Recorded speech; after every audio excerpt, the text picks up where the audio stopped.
into the suck zone. Yes! Oh! It has been 5 years of Dissect That Film. And tonight, we're entering the suck zone as we talk about 1996's Twister. Let's go!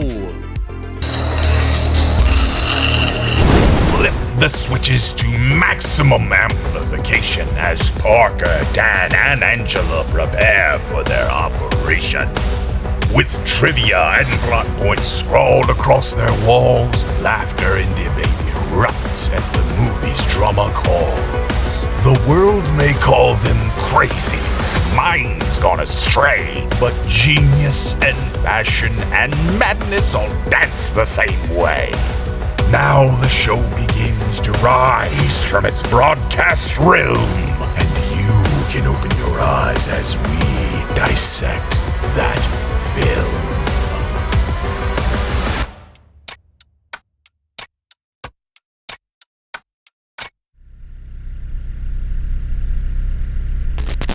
What's going on, everybody? Welcome back to the Dissect That Film Podcast, a podcast that dissects the good, the bad, and the ugly of cinema. I am your host, Brett Parker. Joining me, as always, are my wonderful co-hosts, Dan and Angela of DNA Gaming. Hello. You just got landed on my phone. Guys, 5 whole years of Dissect That Film. So many years of us talking movies. You guys have been here pretty much since day one. You had some, you missed a few, and tonight's movie was one of them. Because You made us leave. I did. I said you need to take a break. I think that was the episode. I said you guys need to take a break. You guys have been guests for 9 straight episodes.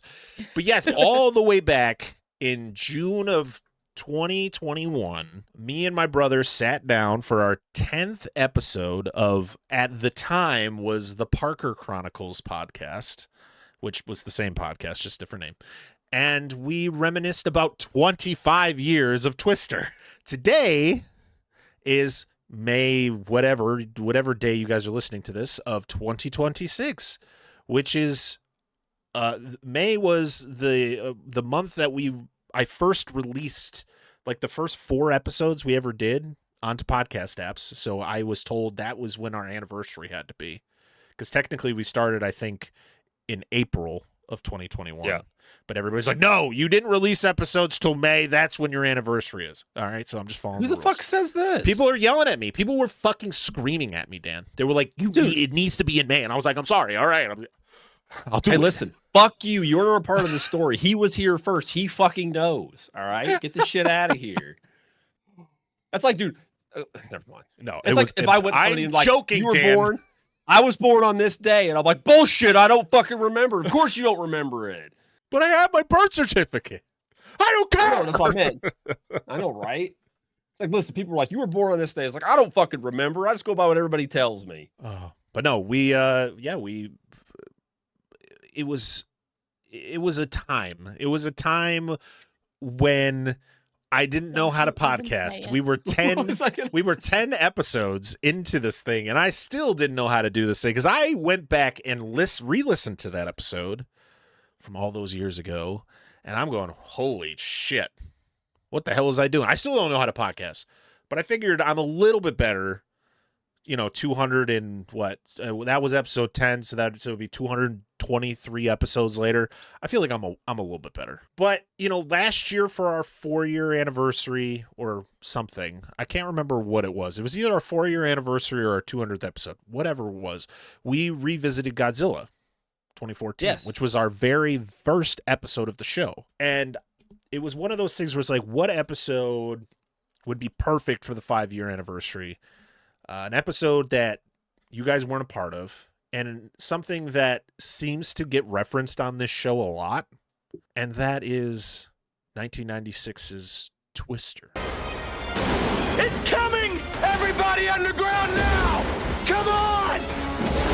Get underground! Take cover right now! The producers of Jurassic Park and the director of Speed bring you face to face with Twister. Get out of there! Hurry! There's no place to run. Right! There's nowhere to hide. No time to escape. Don't think. It's gonna drop right on us! Find something to grab a hold of! Don't breathe. And never, ever look back.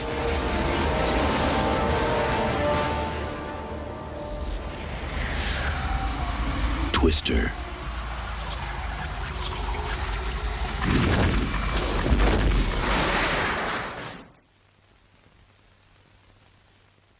We bring up Jonas a lot. Cary Elwes' character in this movie, he is fashionably late all the time. Like us. No, Yes. Like you. Nope. And His wife. Dan is the Jonas of the show. So, I am. I'm a night and crawler. fun fact. So a couple weeks ago, which is crazy that it's already been almost a couple weeks since we met in person for the very first time. I grabbed his ass. We did. We grabbed each other's cheeks and lifted. It was, yeah.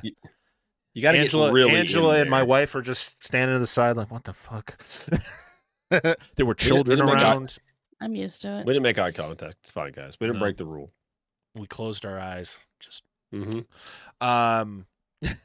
But yes, we finally met in person just in time for 5-year anniversary. It was great. It was a great experience. What song was in your head while we embraced? Oh man. It was Careless Whispers. Oh yes. Of course. Why wouldn't I have guessed me. that? Carry on. Sorry. It was the Van Halen instrumental that plays at the end of this movie. Oh, that's The so good, dude. The Respect It's the so- Wind just Yeah. I will talk about it again. You do not skip the credits to this movie because you have to listen to Eddie and Alex Van Halen just going to town over the credits. You know, I've never watched this whole thing until literally the other day. Like the movie or the end credits? The end credits. Okay. I've seen the I mean, movie a it's lot. okay. It's okay. But as a huge Van Halen fan, I'm literally wearing my Van Halen shirt. I've seen Van Halen twice. I've seen the song that is played in this movie, Humans Being.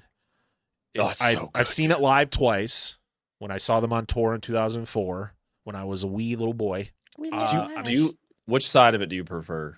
Early or late? Do you mean Roth or Hagar? Yeah, Van Halen or Van Hagar? I have always enjoyed both. Like it's a cop out answer. No, but it's- I grew up listening There's to no all right of or them. wrong. There's no right or wrong. My stepdad is the reason that I obsessed over Van Halen growing up because he was a guy who he's seen them like 19 times in his life. Or it was like over 20 or something like that. He literally had a shirt that said like how many times he had seen them. All the way Really? all the way dating back to I think like 1983 or something like that. Gee, that's sweet. Dude. So yeah, so he was a hardcore fan of Van Halen. So I grew up listening to everything. And like I have my favorite album is a Roth album, but I've seen Sammy twice. But I also enjoy Sammy's stuff. What's your favorite song? You have one. My favorite song. That's Yeah. that's tough. I'll have to get back I haven't to you answered on what that you one. think. I have to get back to you on that one because it's one of those like have an it's really hard to pick. Go for it. So I remember. Okay, so I am not like go back to the whole discography Van Halen fan, but I remember when the Greatest Hits album came out in like '98. It's got the gold font. 96. 96. So it was a little bit after that because I didn't listen to it like 98, 99, something like that. It was when I think it goes. I think the track listing goes Eruption into Ain't Talking About Love. Yes, that's how they all went because it came off the So, same album. So, well, when you listen on the radio, it's always Eruption into some other fucking cover they did. I fucking hate. I can't remember. Oh, what it's song it is. You know what it is, It was a though. Kinks cover. It was Yeah, I hate damn that it. song. Like and I like Van know what you're Halen. talking I know what you're talking about. But Ain't Talking About Love. But I fucking love Eruption because there's a part in the middle of Eruption that sounds like the boss battle theme from Star Force for the NES. And my dad loved that game. And it's so fucking good. I love that song so much. So I have the Best of Both Worlds, which was the Greatest Hits album that came out in 2004, like right before they went on their last Hagar tour. I have that album somewhere, the one you're talking about, because that was that was the one that had Humans Being on it, which is the song that was in this movie. Yep. That was written for this movie and was actually the song that was written that broke up Van Halen. Because after that's a good song. After they did this, well, it was after they did the song, they did the music video, and immediately after that, Eddie wanted to make another album with Sammy, and Sammy had just had a kid or just got married. It was one of those two things, and he was like, "Dude, no, I want to take a break." And Eddie was just like, "Fine, we'll just find another singer." Damn. Like that was that was like how hardcore Eddie was about like just continuously making stuff. Okay, I just need to make a comment real quick, and I have another Sammy Hagar comment. You really got me was the song you're thinking of. I fucking hate this. Listen, I grew up listening to the original version of that song. I didn't like it then, and they couldn't save it.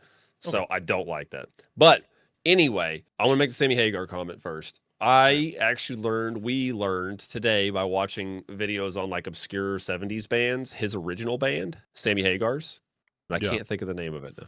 God, we just watched it. And they're like, well, this is a very young Sammy Hagar. And I was like, what the fuck? It is Sammy Hagar. You can't remember any of the other ones because of Moot the Hooper or whatever. I don't know that fucking weirdo names. Weird ass band name. Mott the Hooper. Yeah, Mott the Hooper or some shit. Anyway, Hooper steers the boat, Chief. Drives the boat, Chief. Which one is it? Steers or drives? Drives. Okay. Thank you. And Long Way Down by Goo Goo Dolls. It's a good song. Fucking love that song. We had one of their like that Eric Clapton song that plays. Show me the home. And then the Shania Twain song, right? Yes. Always on the radio. Always at that time. My this movie first fucking came ever concert was Shania Twain.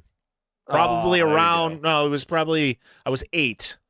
So it was not 99. She was big, dude. She's big. big. Man, I don't feel care. like a woman.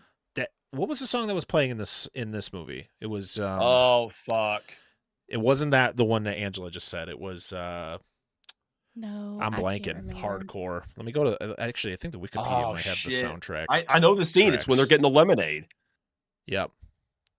Yeah. There's so many things on this on this Wikipedia page. Oh, where's the soundtrack? There it is, soundtrack. Of course you're not needs to know. Oh, that's no right. No one needs to know right now. Yep. Yeah, I was there, man. Soundtrack was banging in this one. I'm pretty sure Chrysler sponsored the vehicles in this because they had just transitioned to the recently transitioned to the round body Rams. Yep. When they used to be called Dodge Rams, but before that, they decided to bring the like really push the Ram moniker because they used to be just Dodge D150s and D100s. I wish they would have kept with that. But like, no, Ram needs to be a separate fucking thing. Like, why? Yeah. Anyway, I'm not here for that. I don't understand it either. But yeah, this is a movie that really played a lot in my house. Like it was one of those movies that did the effect that it had on a lot of people, which was I watched this movie and became obsessed with tornadoes and like storms and just wanting to be like, I want to chase a fucking tornado. Where I gotta go where? Send me. I want to do it. Come hang out with us. Right? You're close. Back where I'm from. Yes, because part of Nebraska is part of Tornado Alley. Yeah, I know it's moved a little bit, but part of I'm from the southeast, extreme southeast Nebraska, and yes. In fact, 2 days ago, last week, was it last week? Last week was 2 weeks ago, I think. My dad calls me and he's like, what are you doing? Because my dad always calls. I love him, but he always calls the most inopportune times. He calls me and he's like, hey, what are you doing? I was like, nothing. I'm just working a little bit. And he's like, do you hear that? I was like, what? It's tornado sirens. He's like, I was like, oh yeah. He's like, yeah, this is like the 3rd or 4th time they've went off. He's like, I'm thinking about going to chase it. I was like, yeah, you should, but you should be careful if you do it. Because my dad's always done this. Like, even before, like, Twister, like, that's just what he does. So he ends up getting off the phone with me and texts me. I got the picture I can send you. He goes down to the end of the block where my aunt lives at, looks to the right, and you just see the wall cloud. Just, like, plain as day sticking down there. So I don't know if it ever did, like, touch down. I don't think it did. He probably would have told me, but that's what he does. That day we were, you guys had the car repair place. Yep. And we watched clouds spin above us. So I was like, I think we need to go. I've watched plumes over there. I've watched I've watched plumes like tornadoes start forming out from the driveway of my grandpa's. Just look down and you'd see like tornado shit. Like it's bad weather. Like it's tornado warnings, all that shit. You can look out because we're in Nebraska. There's a little bit of rolling hill, but you could probably see a good couple miles straight out the driveway. But you could just see down there just the huge just like start like rotate. It's crazy. But yeah, and then we got stuck. We were stuck in we were in a car in the middle of a field during a tornado warning. That's crazy. Yeah, I never want to do that again. No, I don't either. I have 2 tornado stories. Nice. And actually one that happened within the last. It was shortly before the show. So when it was like 1995. A tornado hit the town I lived in New York. And actually traveled across state lines and hit another town where actually my grandmother lived. Nobody was affected, but it was one of those like my mom would hear thunder and she's like, "Gotta get to the basement!" Like she was that person. That's me. That's me. I'm the opposite. I want to go outside and watch the storm because I love thunderstorms. I love lightning. I love just I hear that fucking boom. Dude, remember when we were recording the Monster Zone that one time, and it's like you guys didn't hear it, but it literally there was a thunder boom that sounded like a bomb exploded outside my house, and I have a clip of it somewhere of me reacting to it. But I love storms. But it was my dad. Like literally, we had our house was here. We had a main street, and then on the other side was like a cornfield. And the tornado was like on the other side of the road. And my dad is watching it from the recliner in the living room. And my mom's like screaming like, "Get to the basement." And I'm just like, "Dad, I gotta get to the basement." I was like 5 years old. The second one was in 2019. We would vacation on Cape Cod every summer. And the last year we went, it was like halfway through the week. We're getting tornado warnings on Cape Cod. Like that's random. I'm like, all right, like and none of us are really taking it serious. Like a fucking tornado warning. Like we're on Cape Cod. Like there's no way. We literally the next day, because it was like it stormed all through the night. The next day we go to a museum, like a good few miles down the road, and the museum is in like a concrete bunker. We go in there. And we hear things going on outside, and then all the power goes out. Power comes back on. We go outside. There are trees down everywhere. Like, I believe it. All over the place. We're like, what the fuck happened here? We're literally driving back. It literally felt like a scene in this movie where they're like driving through, was it Wakita? Mm-hmm. And it's just debris everywhere. Like, it felt like that scene as we're like driving back to our house. Like, what the fuck? Did a tornado actually hit? We get back to the house we're staying at, and there's like the place that we would hang out outside the house is like all like destroyed. Literally half a tree was laying in the spot where my car was a couple hours before. Like my car was that close to being gone. What kind of car was it? Well, it's the car I still have, which is a 2014 Mazda CX-9. That's good. They're good cars. It's a mom car. It's a SUV. I got 3 kids. You got to have a big car now. No, it's a microphone. It works. You got to have what you got to have. Yeah. And listen, it's paid off, and I could care less.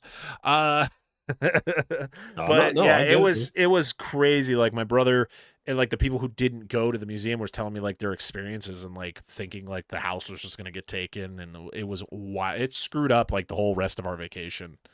Because like we didn't have power for like a day. It was wild. And a tornado hadn't hit Cape Cod since like 1975. Hey, I wonder if that's this. So we, I have 2 tornado stories as well. When I was probably 7 or 8, we had a tornado hit like right down the road from us. Like we didn't have a basement.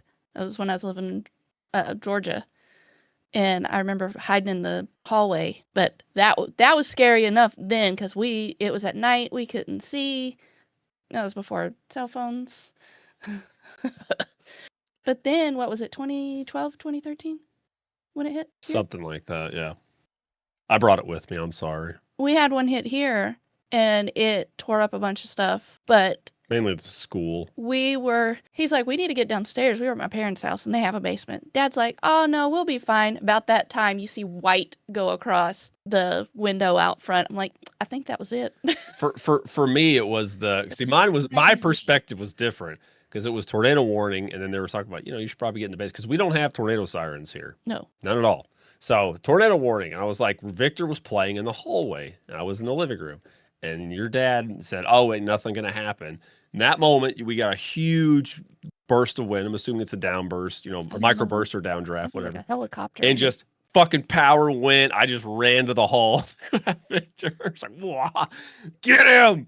Just to get downstairs. But I don't fuck around with it. Like, I do not fuck around with tornado warnings. Like, people around here are like, even back home, like, no. Well, we were told that we don't get very many, or we don't get tornadoes because we have mountains. I'm like, well, That don't mean shit. Before then, the last one that hit was in 75. So, yeah. So there you go. We had that big gap too. And I have tons. Like, I remember one summer where we had a tornado warning every fucking weekend, the entire summer. I lived there. I lived in Nebraska for 21 years of my life, and I've never seen a tornado. I've been in an ass ton of tornado warnings, but I've never seen it. We had a jumper, like what they talk about what happens in this movie. It was when the tornado hit in 95, 96. It touched down it came through on the west end of town, jumped the town, and touched down on the right end of town. Took out a Pomida. No, it was an Alco. Took it out. At least it didn't. And then they rebuilt it. No, and then we drove through Hallam, like about 3 to 6 months after it happened, which at the time was the largest tornado ever recorded. It was 2.5 miles wide at the base. It's crazy. And, Sweet damn.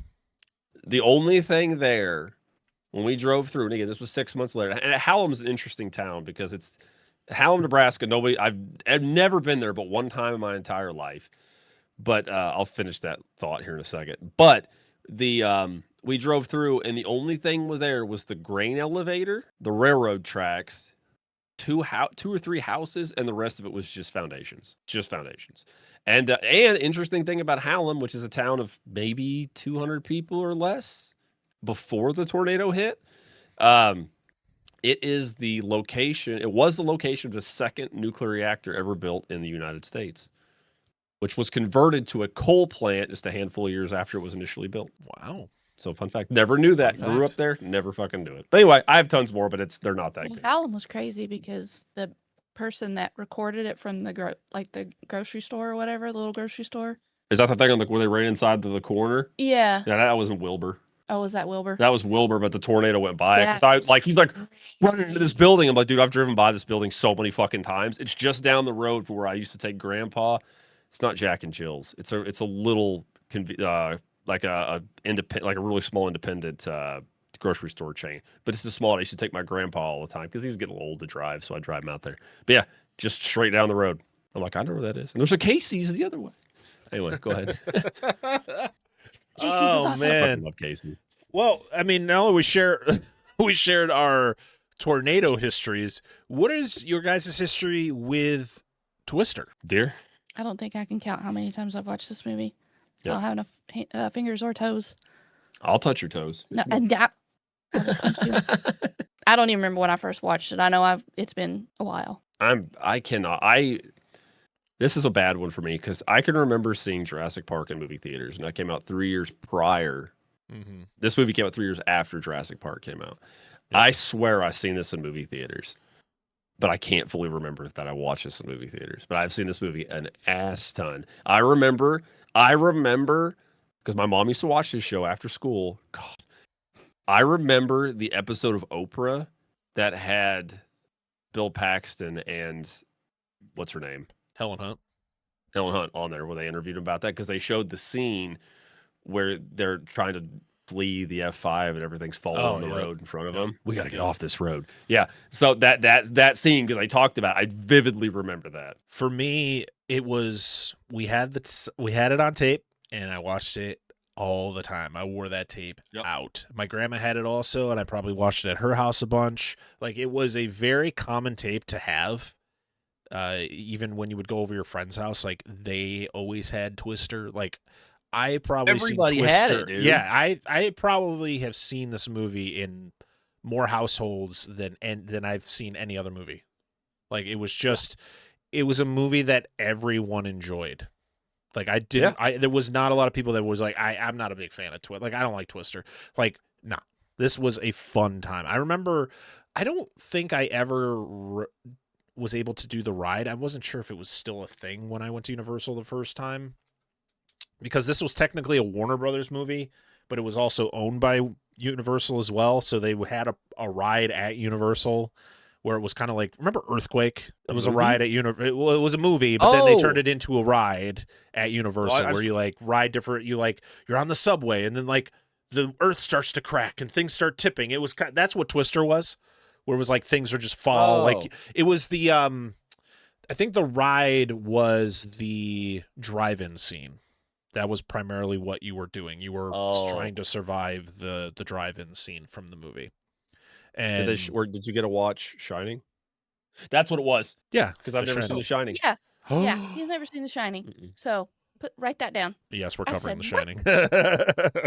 We will be covering that movie. It's not an objection to watching. It's just not a movie I watched Twister, and somebody's like, "That's Shining." I'm like, "Oh, yep."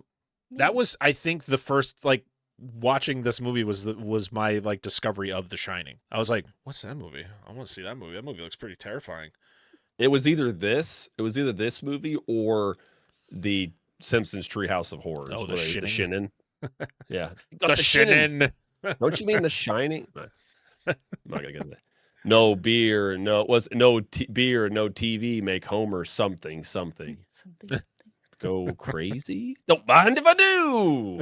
I love that Treehouse Horror. It's so good. But yeah. So Twister was directed by Jan de Bont. I listened back to the old episode and I called him Jan, like a fucking idiot. So I'm fixing that. It's Jan. We have covered one of his. We've covered his first movie last year for Month of Action when we covered 1994's Speed. Then he would do, and then after this, he would go on to do some movies, because he did Speed 2, he did The Haunting, and then he did Lara Croft, Cradle of Life. Fuck. Yikes. My grandmother loved those movies, dude.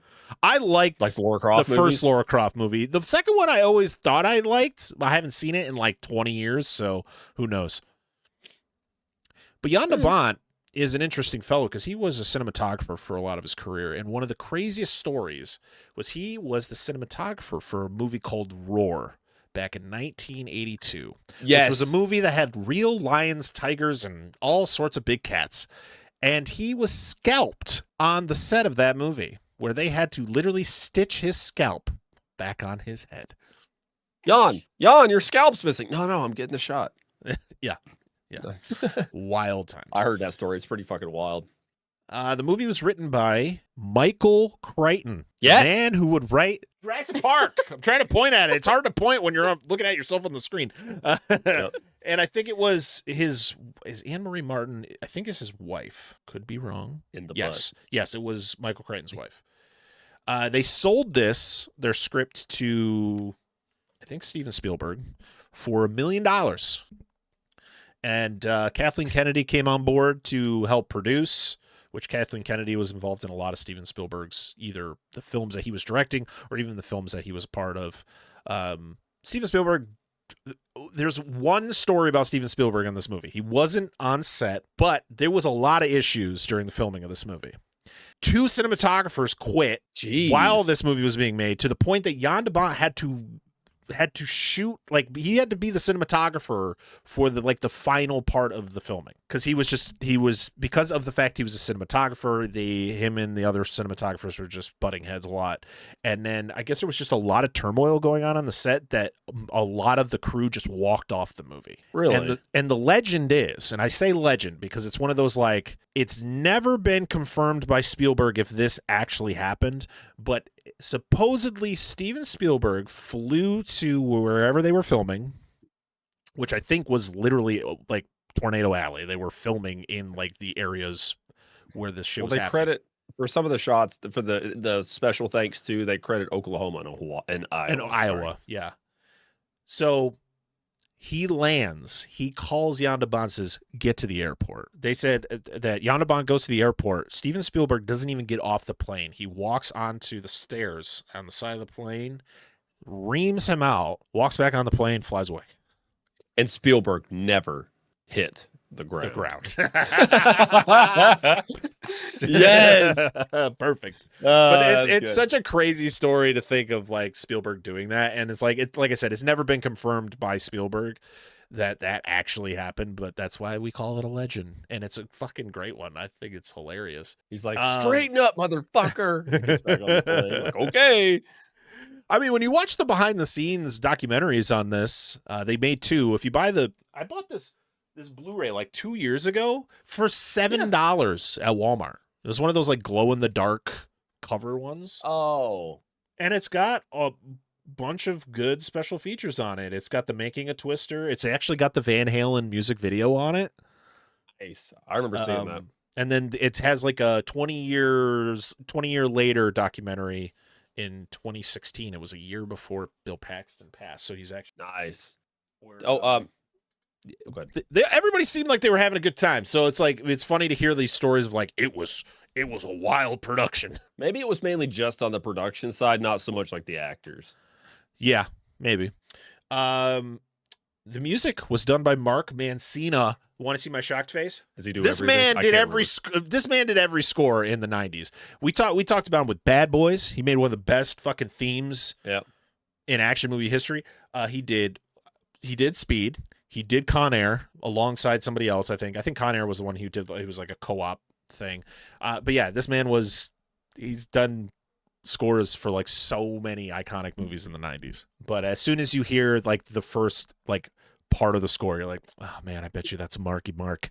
Not the Marky Mark everybody else knows, my Marky Mark, which is Mark Mancina.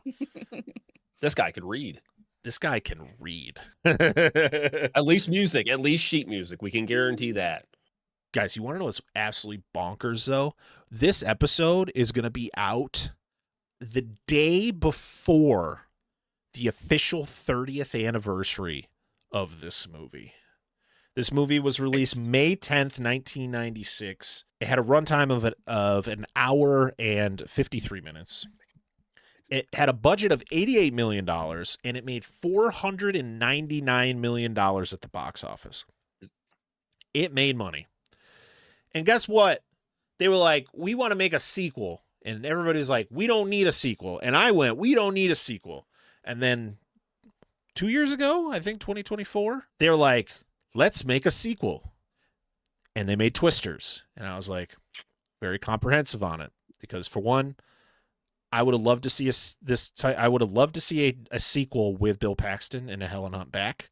But unfortunately, Bill Paxton had passed many years before, and Helen Hunt was like, I am okay with what you're doing, but I just don't want to be involved. And then so it became like its own standalone thing. It's like it's in the world of Twister, but it doesn't make any reference to the original movie other than I think there's a scene with a Dorothy. Like there's a actual like Dorothy being used by the characters in this movie. It's a fun time. I saw it with my daughter in the theater. It's really fun. It's just more of what you get with Twister. I mean, Twister is, of course, the superior movie, but Twister's is fun, man. It's got a fun cast. I like Glenn Powell. They bring back the Dodge Ram, but it's like more souped up. It's cool. It's got freaking Superman in it. He plays the Jonas of the movie. It's got, was it David Cornsweet, I think is his name? The guy who plays Superman. Plus, we got Star Fox. Now Star Fox. Oh, yeah, Glenn Powell. Yep. Glenn Powell. It's got the girl from Fresh, which we've talked about on the show. That Daisy and Glenn Edgar something. I can't remember her name. Yes. I don't remember her name either. But Glenn Powell is rumored to be attached to the Them remake. We actually got news. I saw that. I heard he was producing it too. God, dude, listen, not sidetrack. Make it good. Don't make it goofy bullshit. I know it's a giant ant movie. Don't fucking do Anaconda. Just make it a good movie. Please. Yeah, I was very like, I don't know. Maybe I need to watch Anaconda again. But I went out of Anaconda going, that was not what I was expecting. I just didn't have as much fun as I wanted to.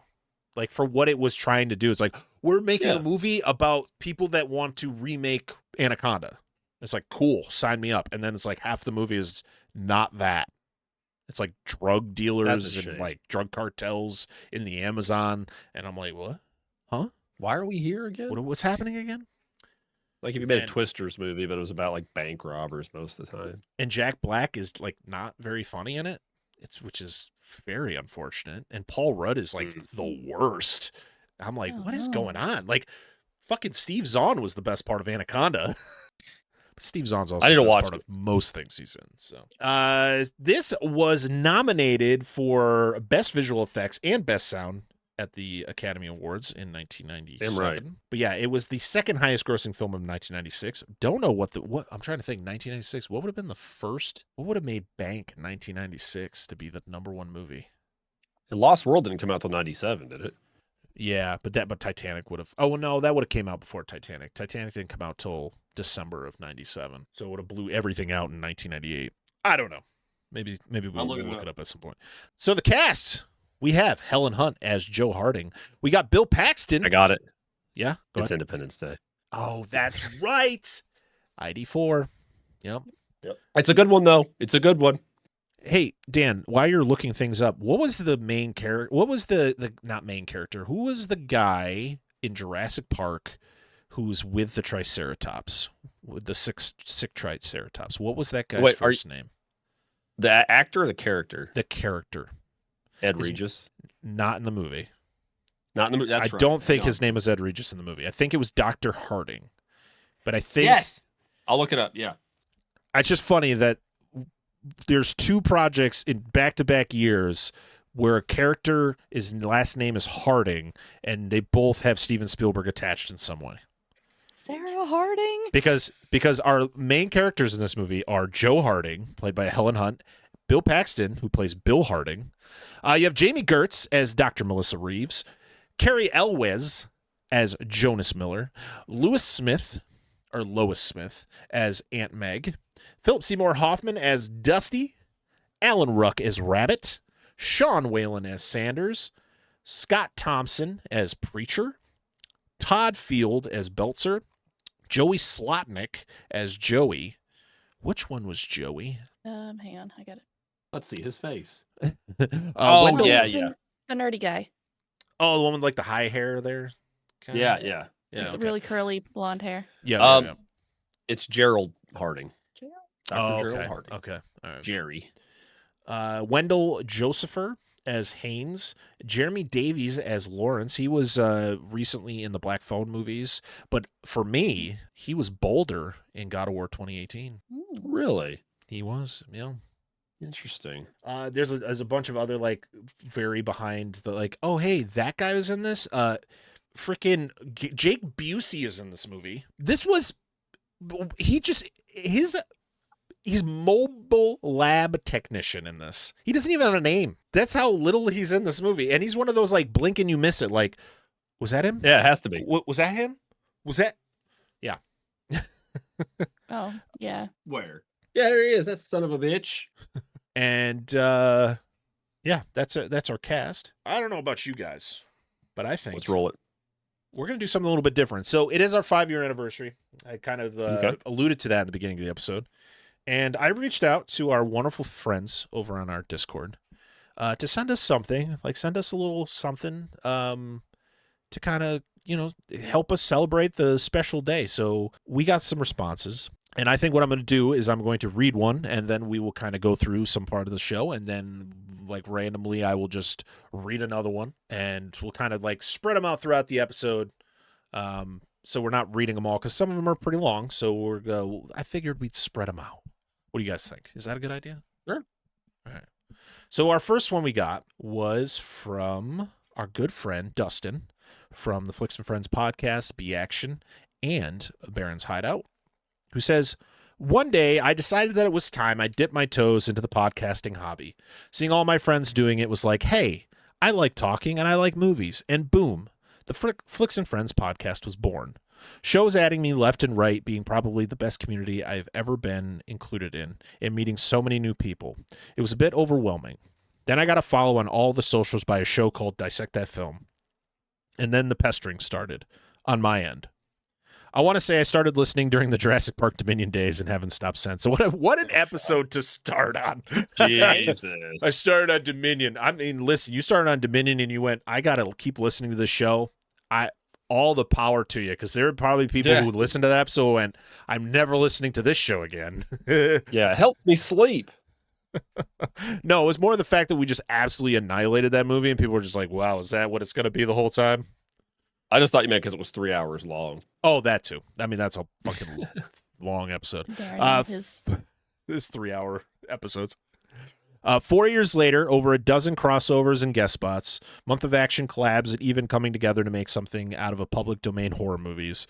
The friendship that has bloomed between me and everyone in the show, even the ones that had Paul cheat on me and Parker and meet up in real life, can't be replaced. As for my favorite episode, it has to be the Behind the Mask episode you guys did that I guested on, which was Dustin's very first episode on the show. So, so I probably should clarify what the heck I was asking people. I was asking people to kind of share like how they discovered us, like their kind of history with Dissect That Film, and then to if they remember, because I can't even remember what my favorite episode. I mean, I've always said it's the Rudolph episode, and I'm just going to stick to that because trying to think of other episodes is really hard. But yeah, that Behind the Mask episode was so much fun, and meeting Dustin and hanging out with him. And yeah, it was just what a fun time. And we've guested, he's been on the show so many more times since then. He was literally just on the last episode for Pee-wee's Big Adventures. So yeah, and many more to come. So thank you, Dustin. We appreciate all of your support. And but as to that, I think it's time to roll into the plot of Twister. Are you guys ready? Let's do it. It's time to stretch, because we about to dissect. Oh. She's slapping on the table. It'd be like, you'd think there'd be a good solid thump, but it's the sound of this pen. Can you see? Wait. Did you hear that? No, and that's what it sounded like, exactly like if I did. Nothing. This guy has to be home. He's got nothing else going for him. Like, not you, Parker, me. All right, you guys ready? We know why you slouch. All right, it's time to dissect that film. Boom. The movie starts with opening credits being torn to shreds by a tornado. A tornado. By golly, it's that nader. It's another nader. Oh, so a tornado is coming. I think it says, what a wow. I heard it too, So Dan. am I. I heard it. Boom. Are you coming? No, I'm just breathing hard. Carry on. So I think it's like 1969 at the opening of this movie. Nice, right? We'll just keep on rolling. Just keep on going. And you see on the TV that there is a big tornado about to hit whatever town we're in. I love this the old news footage. It's so fucking cool. It's so good on the TV, and you got Farmer Joe there coming in, drinking his coffee, and he sees it, and then they got to grab the kid. Did you recognize who the kid was? Who young Joe was? Did you guys ever watch Spy Kids? No. Oh, really? Neither of you watched Spy Kids? I was too old for that. Really? In 2000? Wait, when did Spy Kids come out? Like 2001? Yeah. I was in high school. So it was played by Alexa Vega, who was one of the main characters. She played Carmen Cortez in the Spy Kids movies. Oh. So yeah, they bring her to. Oh, and the mother is she was one of the diner owners in Jason Goes to Hell. That's right. Because we talked about it. Yeah. And there's a theory that we brought up in the original Twister episode that I want to bring up again about where did the mom go, because we never get that answer after this. I assume she just passed away. But we never give us something. She only talks about her dad. So, but let's explain what happens to the dad.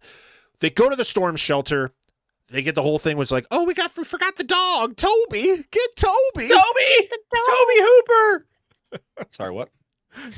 And of course, it's a Yorkie, the same dog as Toto from Wizard of Oz. Yes.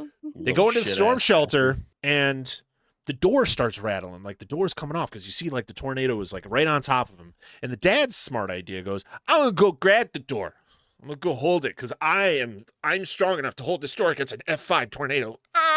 And then It's so stupid. It's the dumbest. So stupid. I will always hate this part of the movie. And I don't hate a lot of things in this movie. I think this may be the only thing I truly hate. Like Jonas, you dislike, but he's like purposely supposed to be hateable. Like you're supposed to hate him. Yeah, it's Jonas, dude. Yeah, it's Jonas. He fits what we're doing here. Yeah. But the fact that the dad is like, I'm gonna try to hold this door, and like this is the way. Like I think it would have been more impactful if like he locks the door. And he's like walking down the steps towards his family, and then the door rips off, and then he just gets sucked out. Yes, would have made way more fucking sense. Or as he's locking it. He just gets taken. But the fact that he's like, I can't hold it any longer, and then gets sucked out, and then what are you doing? For one, the tornado I don't think would have been able to suck them all out of it anyways. So like if they were to like go to the back side of that bunker that they're in, I don't think anything's happening to them. It's just gonna be very windy in there. Like it's like just grab something, hold on to something. They ain't going nowhere. But the logic of like being close to a tornado in this movie, there's many things we're gonna point out. The fact that like people are real close to tornadoes in this movie and nothing happens. But yeah, this opening is always one of those like, what? Oh, God, I fucking stupid. I get you have to have a motivation for your main character, but like this is what you did. My theory on what happened to the mom is the tornado came back for seconds. Just going to point that out. She's like, I needed both parents. Yeah. Oh, twosies. So we are transported to present day with some, of course, 1996 CGI, space CGI, which is of a satellite. Yeah. And we are at the NSSL, which is the National Severe Storm. What's the L stand for? Lab? Yeah, I don't remember. Maybe. Lunchroom? And they're all talking, like these two main people are the only two people in this whole place that are talking to each other because they keep cutting back to them throughout the movie. And they're talking about this is like the storm of the century. Like it's like a once in like every, or they called it a 50-year storm. Where it's like once every 50 years you get an event where multiple like decent tornadoes hit one area or like a certain area, which kind of explains why we get so many tornadoes in this movie. Just going to toss this out to everybody here.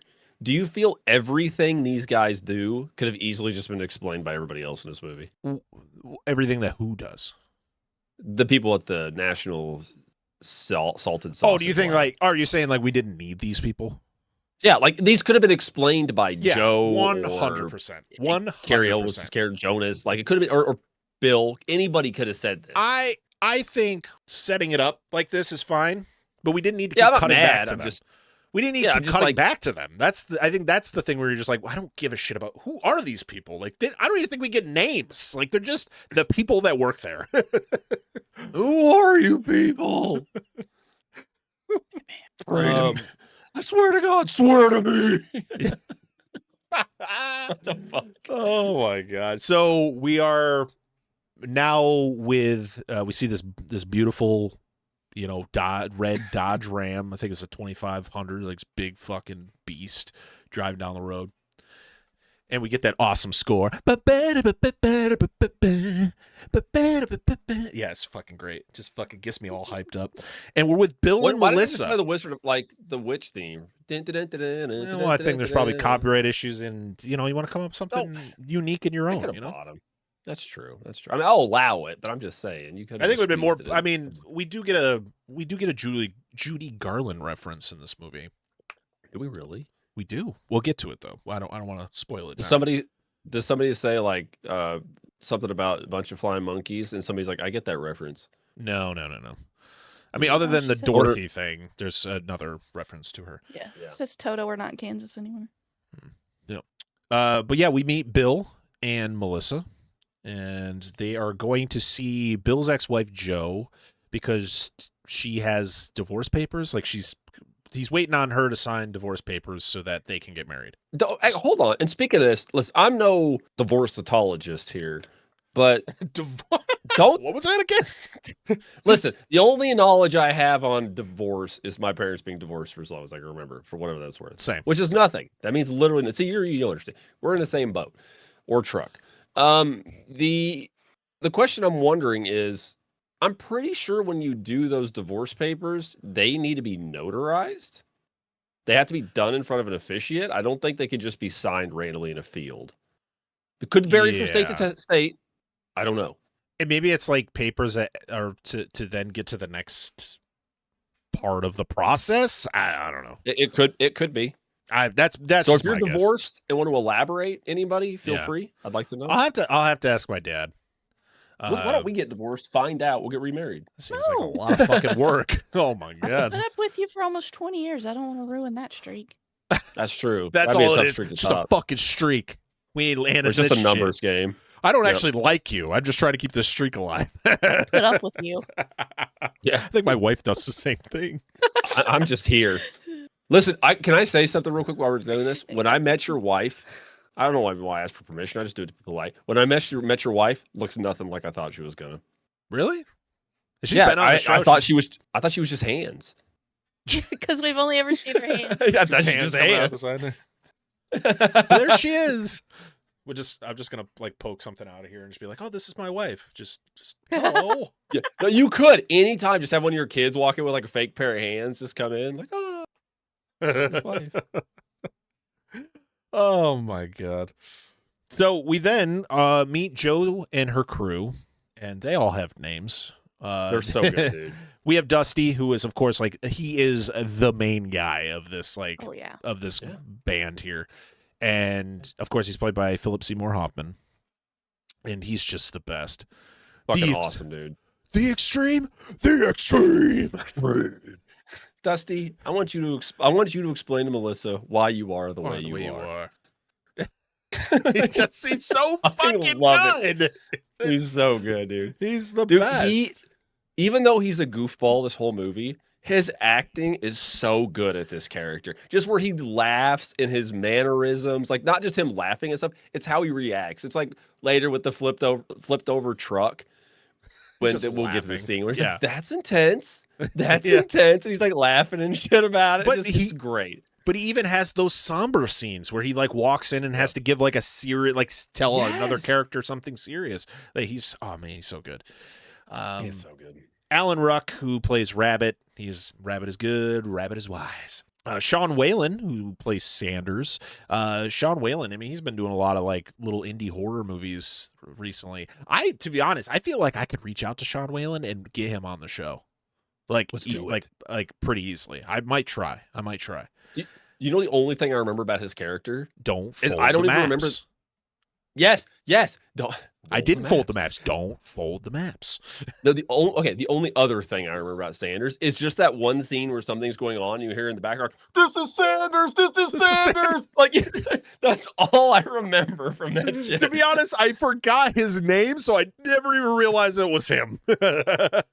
But now that's all I can hear. I didn't know it was him either. I just knew somebody was named Sanders on the team. I'm going to message him and be like, will you be on the show? But also, can you re-record that line of you just going, "This is Sanders. This is Sanders." Please. He loves talking about Twister. At you. What? But did you see his screen freeze? No, I didn't. What happened? It did on our end, and all I see is you didn't. Doing the Thriller over here. Randomly do that. Let's just randomly do it. Scott Thompson as Preacher. I feel like I recognize this guy from other things. I just could not put it. Oh my God, your Wikipedia picture is terrifying. He was in Parasite. The guy who played Preacher was in that 1982 Parasite movie we covered. He played really? He played Chris, shit. whoever that was. His Redfield? IMDb picture is him without a beard. And I can't recognize this man, but it is pretty scary. I noticed he's in Police Academy. He's in a lot of police academies. He's in Fast Times at Ridgemont High. He was in RoboCop. He was creep number 2. Was he the one who got shot in the dick? Oh my God! Really? What if he was the dick guy? I'm diving way deep into this man's filmography. He was in the Cosby Mysteries. Ooh. He was in the 1998. Learn more about those mysteries than we care to know. Wait, was he in the horror? Oh, he was in the Michael Keaton Jack Frost, not the horror one. Blast from the Past with Brendan Fraser. He was in Next Generation. Oh, interesting. Whatever that's worth. We had Todd Field as Belzer, Todd Field is actually a director now. We talked about this, didn't we?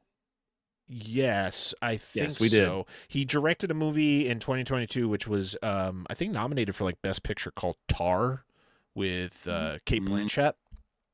But yeah, he's more well known now as a director. Good for him, dude. We got Joey Slotnick as Joey. I love it when it's like Bill Paxton gets his character's name is Bill. We didn't even think. We just whatever. You're just gonna be Bill.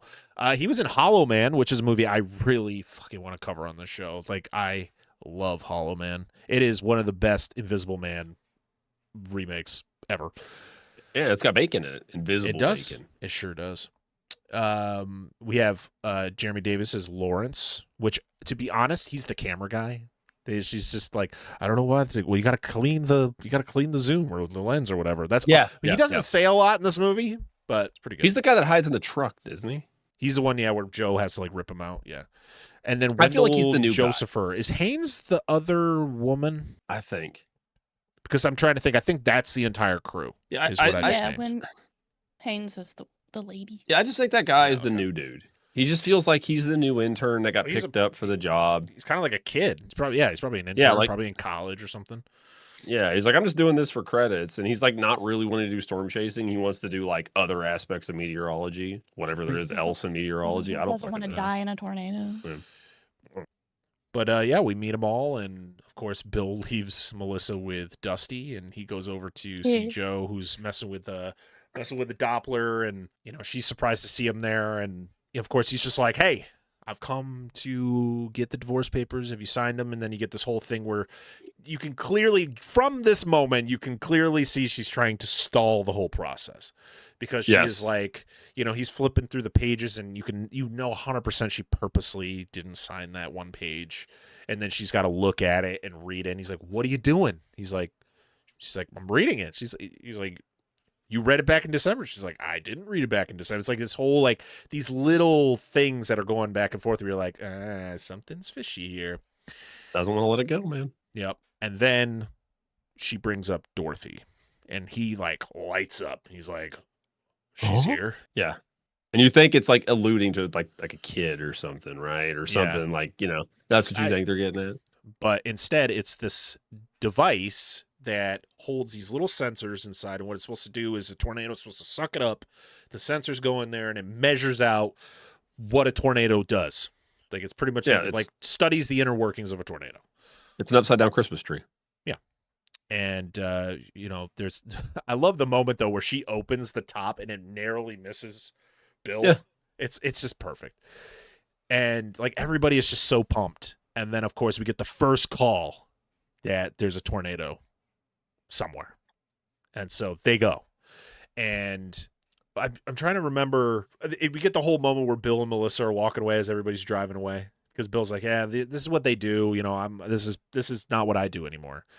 And she goes, "Did she sign the papers?" And he goes, "Fuck, maybe we could catch up to her." And of course, she's like all in, like, and that's Melissa's first mistake. Yep, because they're in the truck and they're driving, and Bill goes, "I'll drop you off here, and I'll go get the papers, and I'll meet you back here later." And she's like, no, I just want to tag. This seems fun. I want to tag along. I went, oh no, Melissa, you made your first mistake. It's too deep, bro. This isn't going to end well for you at all. Shit. Now, years ago, and the many times I've seen this movie before, I watched this movie like 3 times over the course of like a week before this episode. Fair. I fucking love this movie. It's just so fun. My kids, it's a movie I can put on with my kids. My kids really enjoy it. Yeah. Same. So I used to be really hard on Melissa. I used to just be like, oh, she's so annoying, blah, blah, blah. And then like watching it again for the 90,000th time, I'm like, nah, man, Melissa kind of gets put in a shitty situation. But also she kind of puts herself in this situation as well, where she could have stayed back. She could have been brought somewhere else, but instead she's like, I want to tag along. Well, she is our fish out of water character. Oh, 100%. I love Jamie Gertz. I love Jamie Gertz. I remember when I was young, thinking probably she was a little bit annoying, but I never had any problem with her. She's just out of place. This is just not her thing. just isn't what she should be doing. I But she think- doesn't know that until she's in too deep. Right. I think when you're growing up and you're watching this as a kid and she's like, because she's the fish out of water character, that's what makes her annoying. Because she's like, shut up, girl. Just let everybody, all the cool people do the cool things. Like, stop whining and crying and stuff. Like, the fuck's wrong with you? Like, you suck. Stop But now I'm just like, sandbagging but us. now I'm Come on. like, no, she gets the raw deal on this one. But this is why I forgot to mention the fact where they're explaining the process of getting Dorothy into the tornado, and Dustin just kind of leans in from off screen to be right over. He's like, "That's it, the suck zone." Yes, it's so good. Oh, Dusty, you're so fucking weird, dude. he's the best though. Yeah, So- he is. Yeah. This is when we get the moment where Bill's driving behind everybody, and then of course we get the freaking like line of black SUVs and vans and all that, and this is where we get the breakdown of Jonas Miller. Yep. He's like, yeah, we used to work with Jonas. Then he went and got himself some corporate sponsors. It's so good, dude. I love that line. I try to use it when I can. It's great. Of course, it's Carrie Elwes, who we've talked about on the show before. We talked about Days of Thunder. I think, have we talked about him any other time on this, or was it just Days of Thunder? I think it's just Days of Thunder because I don't think we haven't done Saw or anything like that yet. No. But yeah, he plays a dick in that movie, and he plays a dick in this one. So he's very good at playing a dick. Man. But if you want to watch him play a not a dick, watch Princess Bride. And there's probably other Yes. movies too. Carrie Elwes is great. There actor. are other movies. Men in Tights. Men in Tights. Yep. Oh yes, Robin Hood Men in Tights. So the funniest thing about this whole thing though is like everybody's driving by everybody. Like you have the Jonas crew driving by Joe's crew, and then you have this one van in the back who's just like wah, wah, just like blowing his horn like in the middle of the I road, and know. like Bill's like, oh god, and just like drives off the road and hits the one fucking giant pipe that's laying on the side. Yep. It's so funny. I'm like, And what a dickhead. Why would you do that anyway? well, we had to set up the thing where he's got to go get this tire fixed and all that. Dude, a flat getting done in 10 minutes. That's some good time. No shit, dude. As many people were at that gas station? Fuck yeah. Yeah. So while, Bill is got to get his flat fixed, and he hears Jonas talking in the distance. He's like, what the fuck is he talking about? He's got a Dorothy. It's called a DOT, but it's the same thing. He's literally explaining Dorothy to like the group, and Bill is pissed. And Joe knew about it the whole time and never told him. So that makes him even more pissed. So he goes over there. My favorite thing is he walks up and just slaps his hat off his head. Dude, listen, for people like us, we wear hats. You don't fuck with somebody else's hat, dude. No. You do not do that. That's a challenge. Like, Yeah. But he literally is like, you didn't think I would find out about this, you piece of shit?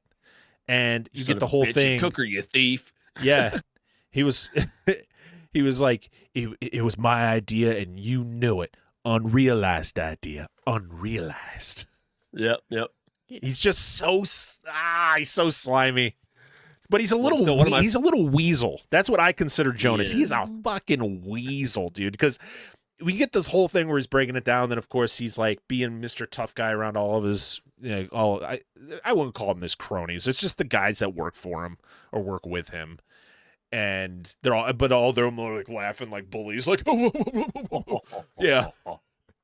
And they go into the diner, and like immediately he turns into a completely different person because he walks up to Joe. He's like, "Hey Joe, I don't know what the hell's wrong with Bill, but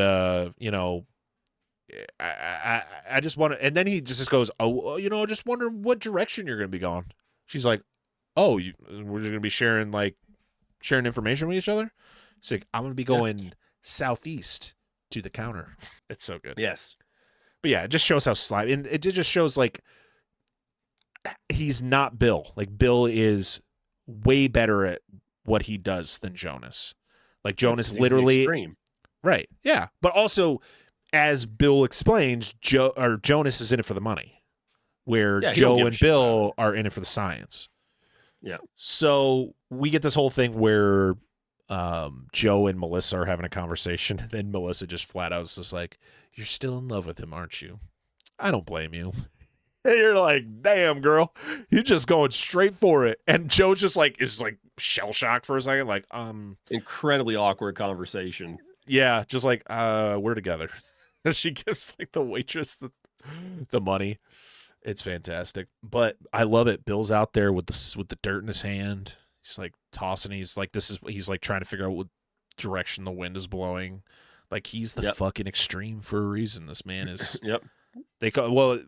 Joe explains to Melissa that she's like, oh yeah, my Aunt Meg used to call him the human barometer because he could just sniff out like wind patterns and all that stuff. He can feel it. He feels the cosmos. Yep. And, that's when Dusty walks up and he's just like, Bill looks at him. He's like, it's go time. And Bill goes up to Joe and he's like, I'll give you one day, and I'm out. Whether Dorothy flies or not, I'm gone. And she's like, sold. That was the whole point. I'm in. That was my little boop, boop, boop. I was poking you the whole time. Yep. She got it, man. She got weaseled in there. But before we move on to our first tornado chase of the movie, we're going to go back to our Discord and see what else our wonderful friends over there had to say about us, because we always like to boost our ego. Our next one is from Old Man Brad, who says, Parker popped into another Discord group I'm in, formerly 2 Ps on a Podcast, RIP. That's where things go a bit dicey. The word came out that I like bad movies. He's a Resident Evil and Paul W.S. Anderson superfan, and of course Tubi. You know me all too well. I mean, I do love Tubi, so yes. that's not false. The other thing, maybe not so much. It's 33%, right? Yeah. The odds are okay. When the public domain world came to be, I first guested on the Winnie the Pooh Blood and Honey episode. I think it was a test before he let me meet the rest of the crew. That's not true. Since then, many bad movies have come and gone. Tom Cruise even ran through the desert. He sure did. We'll never forget Tom Cruise in Sandstorm. That's what I think of whenever I hear that song now. It's just bad. Every time, it has to be a video of Tom Cruise riding away in that final shot. Oh man, are you guys excited to cover the new Mummy that just came out? It looks interesting. It does. It looks very interesting. Even though we haven't met in person, I'm thankful for getting to know everyone over the years. I almost quit the podcast game at one point, but not only Dissect That Film, but the community they started here gave me a newfound life with it. The bad movie guest spots will never stop as long as I can talk, even though I know 65 is coming at some point. We'll see. Fuck yes. You know you're the guest. If we ever cover that movie, you know you have to be the guest, Brad. Congrats on 5 years and keep it going. Selfless favorite episode plug is the Tom Cruise Mummy, of course. I love that that's your favorite episode that you've been on. We talked about League of Extraordinary Gentlemen there, Brad. Come on. Yep. Listen, I got an idea. Brad's never going to watch this episode or listen. I doubt that, but okay. Listen, don't take this away from me. We tell him we're covering the movie Planet of the Dinosaurs, and then when he comes on, we just watch 65. Like right before he gets like before we hey, have you watched the movie yet? Like no, not yet. Well, we're watching 65 instead. Just fucking wool over the eyes, dude. Oh God, and we could got his ass. All right, it's time to chase our first tornado. If you feel it, chase it. It's the wonder of nature, baby. As we're driving, yes. Got some Deep Purple playing in the background. That's some hype ass music, dude. Yeah. Oh my god! I just literally this movie is playing in my head. Like I just I could see it. Oh god, I could see it, dude. And Bill and Joe are fighting about Melissa because they're in her. She's got an awesome Jeep truck. It's a J. dope. It's so this should be a J10, but they ran this body for a while. They used to be called Jeep Gladiators. They're fucking sick, dude. These now Jeep Gladiators are back. Dude. Yeah, but these are way cooler than the new ones. Fuck, they are. This car, this shit's truck awesome. Fucking rules. Yeah, it kicks so much ass. It's unfortunate how it ends, but yep. But they're fighting because Joe's of course poking at Bill, and Bill's kind of got some pent up anger that he's got to release, and he's explaining that he's getting married, and Joe's like, we ain't even divorced, kind of poking at him for it. We missed one of my favorite Dusty lines. Dude, you taking the vows? That's sweet. It's fucking awesome, dude. Anyway, go ahead. But yeah, they fight to the point where he's like literally driving off the road. She's like, "Do you want me to drive? No. Well, can you?" It's really good. Dude almost hits the one thing that's on the side of the road. It's perfect. So Jonas, of course, because he's a weasel, he literally is just following where Bill's going because he can't figure anything out on his own. And Bill then decides to drive off-road, not really fully understanding what he's doing. He drives into this, like, ditch. Ditch doesn't seem that high. I feel like he probably could have got out of here. But I guess for dramatic effects, we're just going to say he couldn't. Because he can't get out. And he got, dude, the shot of the tornado coming from behind him as the Jeep is driving towards camera is, it's fucking superb. And, of course, it gets stuck, and they have to, like, bear hug a post of this one little tiny wooden bridge that, in reality, they would have died. They would have just been sucked up. Yep. Exactly. Yeah, because Joe's trying to set it. Bill's like, no. Hug this post. So when we get like the whole I know how to get Dorothy to fly later in the movie, which I won't explain now like fully, why didn't it work with this one? That's what I'm talking about because that's what I was saying. Like this movie would have been over on this scene if they could have got Dorothy activated. Which I get it. But it was like the way that they're like explaining it. But I guess the things they had to do with Dorothy, maybe that was the reason. But the truck was in the air. Did the thing not? They didn't set it up though. They didn't like. Yeah, they never turned get it all on. activated. All Yeah, right, there we go. We'll give that the pass then. But the truck gets sucked up, and I love Melissa's just driving, and of course she's getting like phone calls because you find out she's like what is she, a sex therapist or something? Yeah, reproductive therapist. Reproductive therapist. She didn't marry you for your penis. Okay, she didn't only marry your penis. That's another great fucking line. Such in that a great movie. line. And to be honest, it makes me appreciate her character because Jamie Gertz is just so like she's so good. I grew up watching what was the show she was in? Was it Grounded for Life? Oh gosh. God, now I gotta look up what was the TV show she was in. Still Standing. She was in it was with the dude from what was that Heath Ledger Night movie? Oh, Knight's Tale? Knight's Tale. He was in that, the dad in that Still Standing. But yeah, I grew up watching Still Standing. Of course, she was in The Lost Boys. Yeah, she's great. But she is literally driving, and Joe goes, "Where's my truck?" And then the truck just lands in front of her, and she just screams. And then, of course, Dusty's the first one there, and he's just like, "Oh my God, did you see that? You almost hit that truck." That was awesome. He's like got her face in his hands. But that's Dusty. when he's literally leaning up against Joe's truck, and he's like laughing. He's like, "Well, at least she flew." Yep. So what was it like? It was windy. It was windy. Oh. That's intense. And this is when we get the line, Dan. Yeah. Would you like to do the honors? What is Dusty? We get Jonas and his crew driving up through the scene, and Dusty runs up and he fucking grabs the side of the car and he pulls himself in. What does he say? It's like fashionably late again, Jonas. Fashionably late again. What's that? Fashionably late? It's always fashionably late again. He kisses the dude driving it. Tries to give him a kiss. Give me a Like, kiss. "Ah." Oh, what does he yell to all the cars? It's like, Losers! move on. Oh, yeah.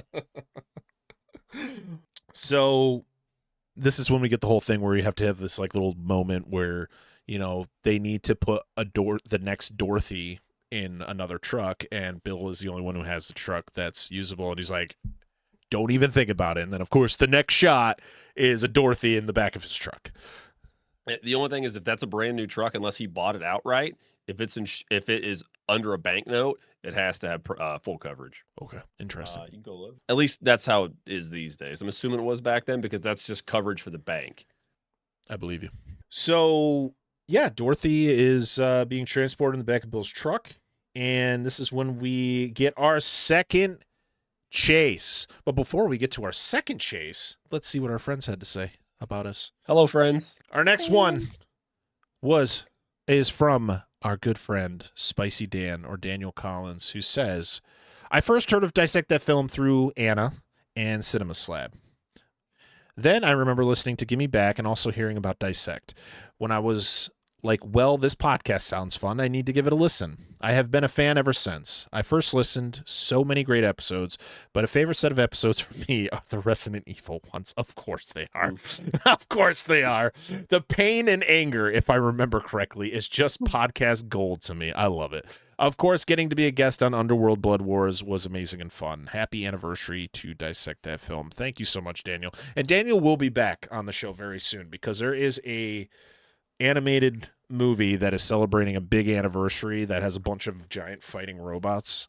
That will be happening in August, so strap in, people. Yes. So yes, we're on to our second chase, which is the first tornado was an F2. This one is an F3. This is like Twister plays out like a video game where like every section is like a tougher boss. Yep. So, and this one is the Sidewinder.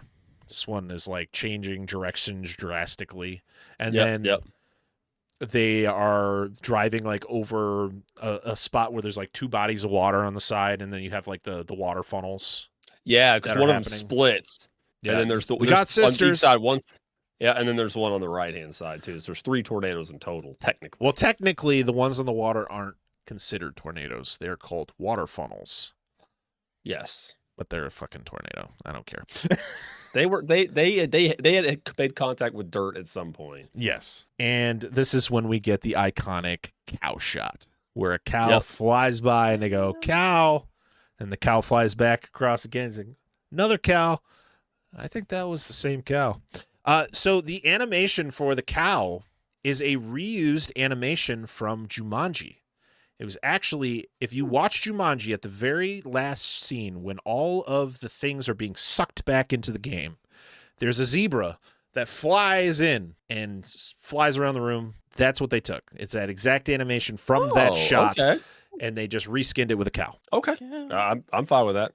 Do what you got to do.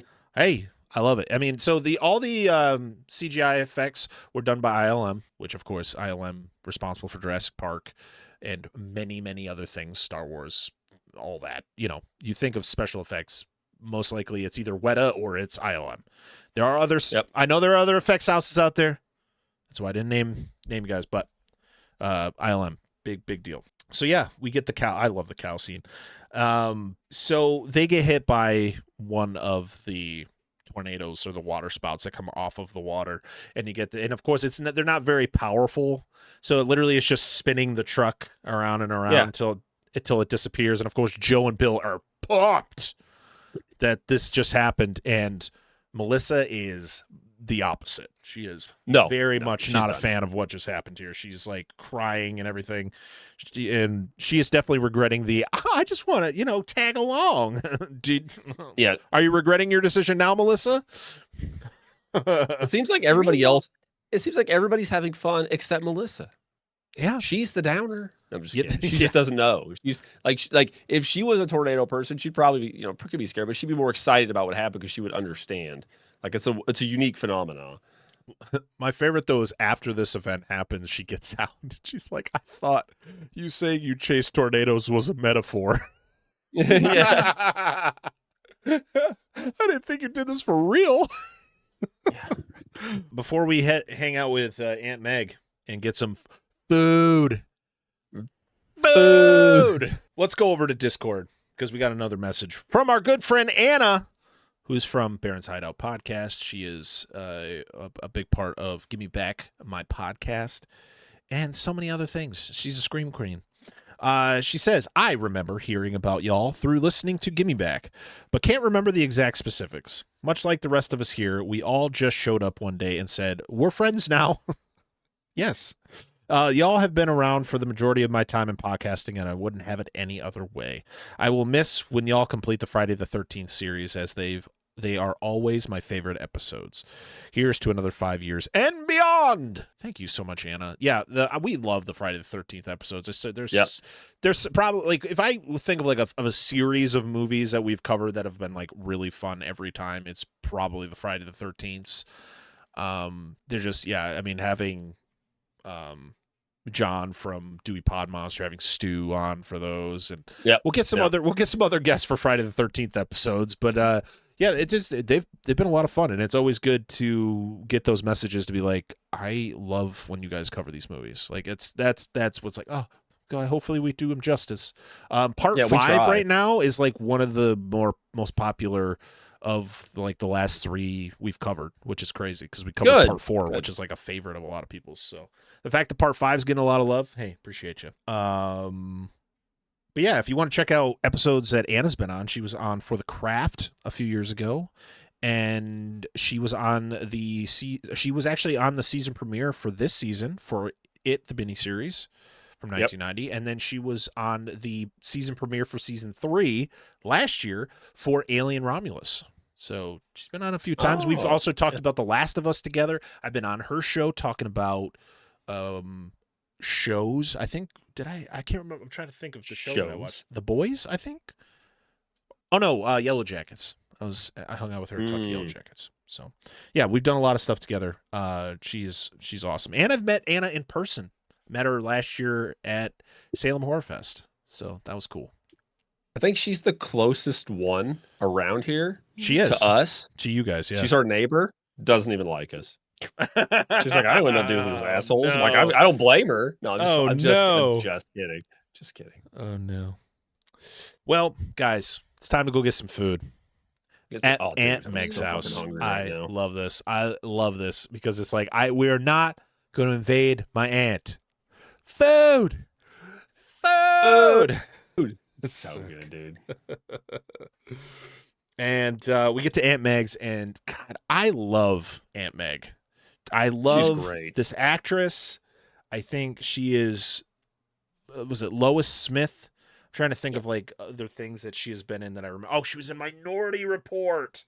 I knew I recognized her. She was in The Nice Guys, which is a good, actually not a great movie with Ryan Gosling and Russell Crowe, directed by Shane Black. But yeah, she is, like, anytime I see Aunt Meg, I'm just like pumped because I just want a plate of that steak and eggs. I want it in my life. I want the mashed potatoes and gravy too. Dude, yes. The fact the steak takes up most of the plate. Fuck and yes. And it looks so good. It's not even the fact that it takes up half the plate. It looks it looks so well made. Oh. Listen, I strive. I'm not an expert. I'm not a culinary genius. I strive to make my pork chops look as good as her steak does. And I can do a pretty damn good job grilling some fucking pork chops. I pride myself on my thick ass pork chop cooks. Yeah, I'm pretty damn good at it. And I'm not good at many things. But I hear that. I do love you gotta have some gravy. Meg's gravy is like another food group. Oh, dude, I'm all there for it. Oh, dude. Just load my plate up. I'll eat it. Melissa's acting like either she's like a vegetarian, she doesn't say anything, or they just didn't want to add that. But she's just looking like terrified. Like, dude, I'd be like, heaven. Oh, I'm like, fuck yeah. I can feel my arteries plugging. Yep. Oh man. But I guess this was the scene that Jan de Bont hated filming the most because he is a vegetarian. Really? So it wasn't a very good scene to film. But I do love this. It's like, oh Meg, where'd you get all this meat? It's like, did you see the cows out front? Oh yeah. Put it in the freezer, baby. Oh man, it's just this whole like sit down and like just the conversations that they're having. Of course, you get the Bill and Joe like bumping into each other. Oh, the shower's free. Oh. Like there's so much fucking sexual tension between these two. Like, why are you getting divorced again? Like clearly you both love each other still. You just go see a therapist. Go get some therapy. We get a little bit of insight into that later, but a little bit. Just get therapy from Melissa. Yeah. I mean, she's a reproductive one, but okay. Maybe that was the problem. We don't know. Maybe. So, you know, you get the whole thing where Jonas is on the TV and everybody's like, "Shut up." God, he sucks. So good. But of course, like Joe's taking a shower, and Bill, you get the whole story about Bill. Like he was drunk and he comes out like naked. It's like not naked, but naked. He was without attire. Took that bottle and just chucked it into the Twister.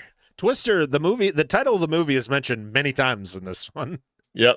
And it never hit the ground. But my favorite is, yeah, so there was another Bill, an evil Bill, and I killed him. Yeah. Yep. Oh, man. But then, you know, they're going over the Vegeta scale, which has changed now. It goes by EF, not just F. So, and Yes, it actually starts at 0. It used to start at 1.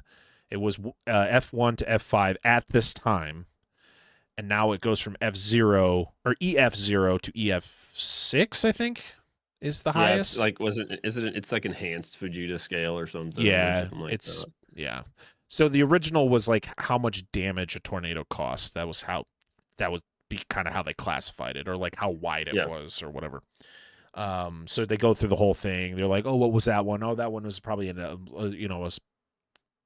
large F2, maybe small F3."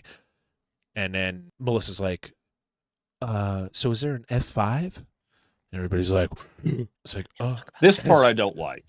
Has anyone seen it?" And it's like, and they're like, "Only one of us." And of course, it got to go back up to Joe, like getting dressed and all that. And it's like, are F5s really that rare? Well, they are an uncommon thing, but like I just hate how they try to make it sound. I know it's for like the average public, that person that doesn't know, Joe Public, whatever. But like, because I knew about tornadoes, like going into this, like growing, because my dad always loved tornado stuff, and I'd watch it with him. And it's just like if F5s are scary, you know, stuff, but they made them seem like legendary, like they never happened. Like these guys would have seen them before, at least once or twice.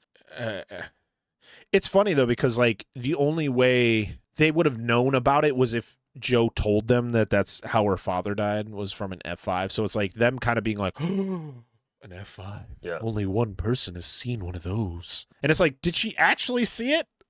She was a little kid. All she remembers is seeing her dad get sucked out of a door. I don't know. Yeah. I think it's more traumatizing. I mean, that was the reason why she wanted to be a storm chaser.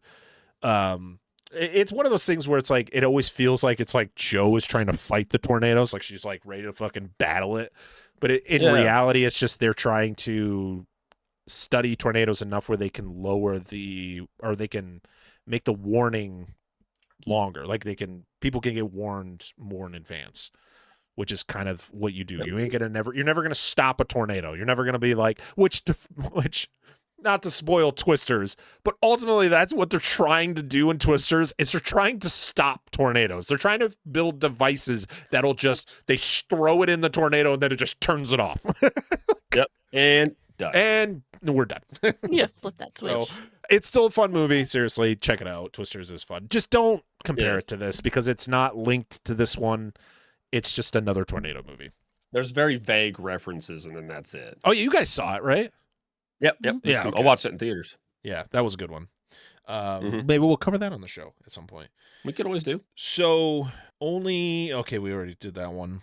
So Joe, we get Meg pretty much gets it out of Joe. Like, she still loves Bill, and of course, like, she's very emotional about it. Like the fact that she doesn't really understand why it's all happening, why Bill left her, like why they're getting a divorce, because of how she feels about him. And clearly he still has feelings for her. But guess what, guys? Another storm is coming.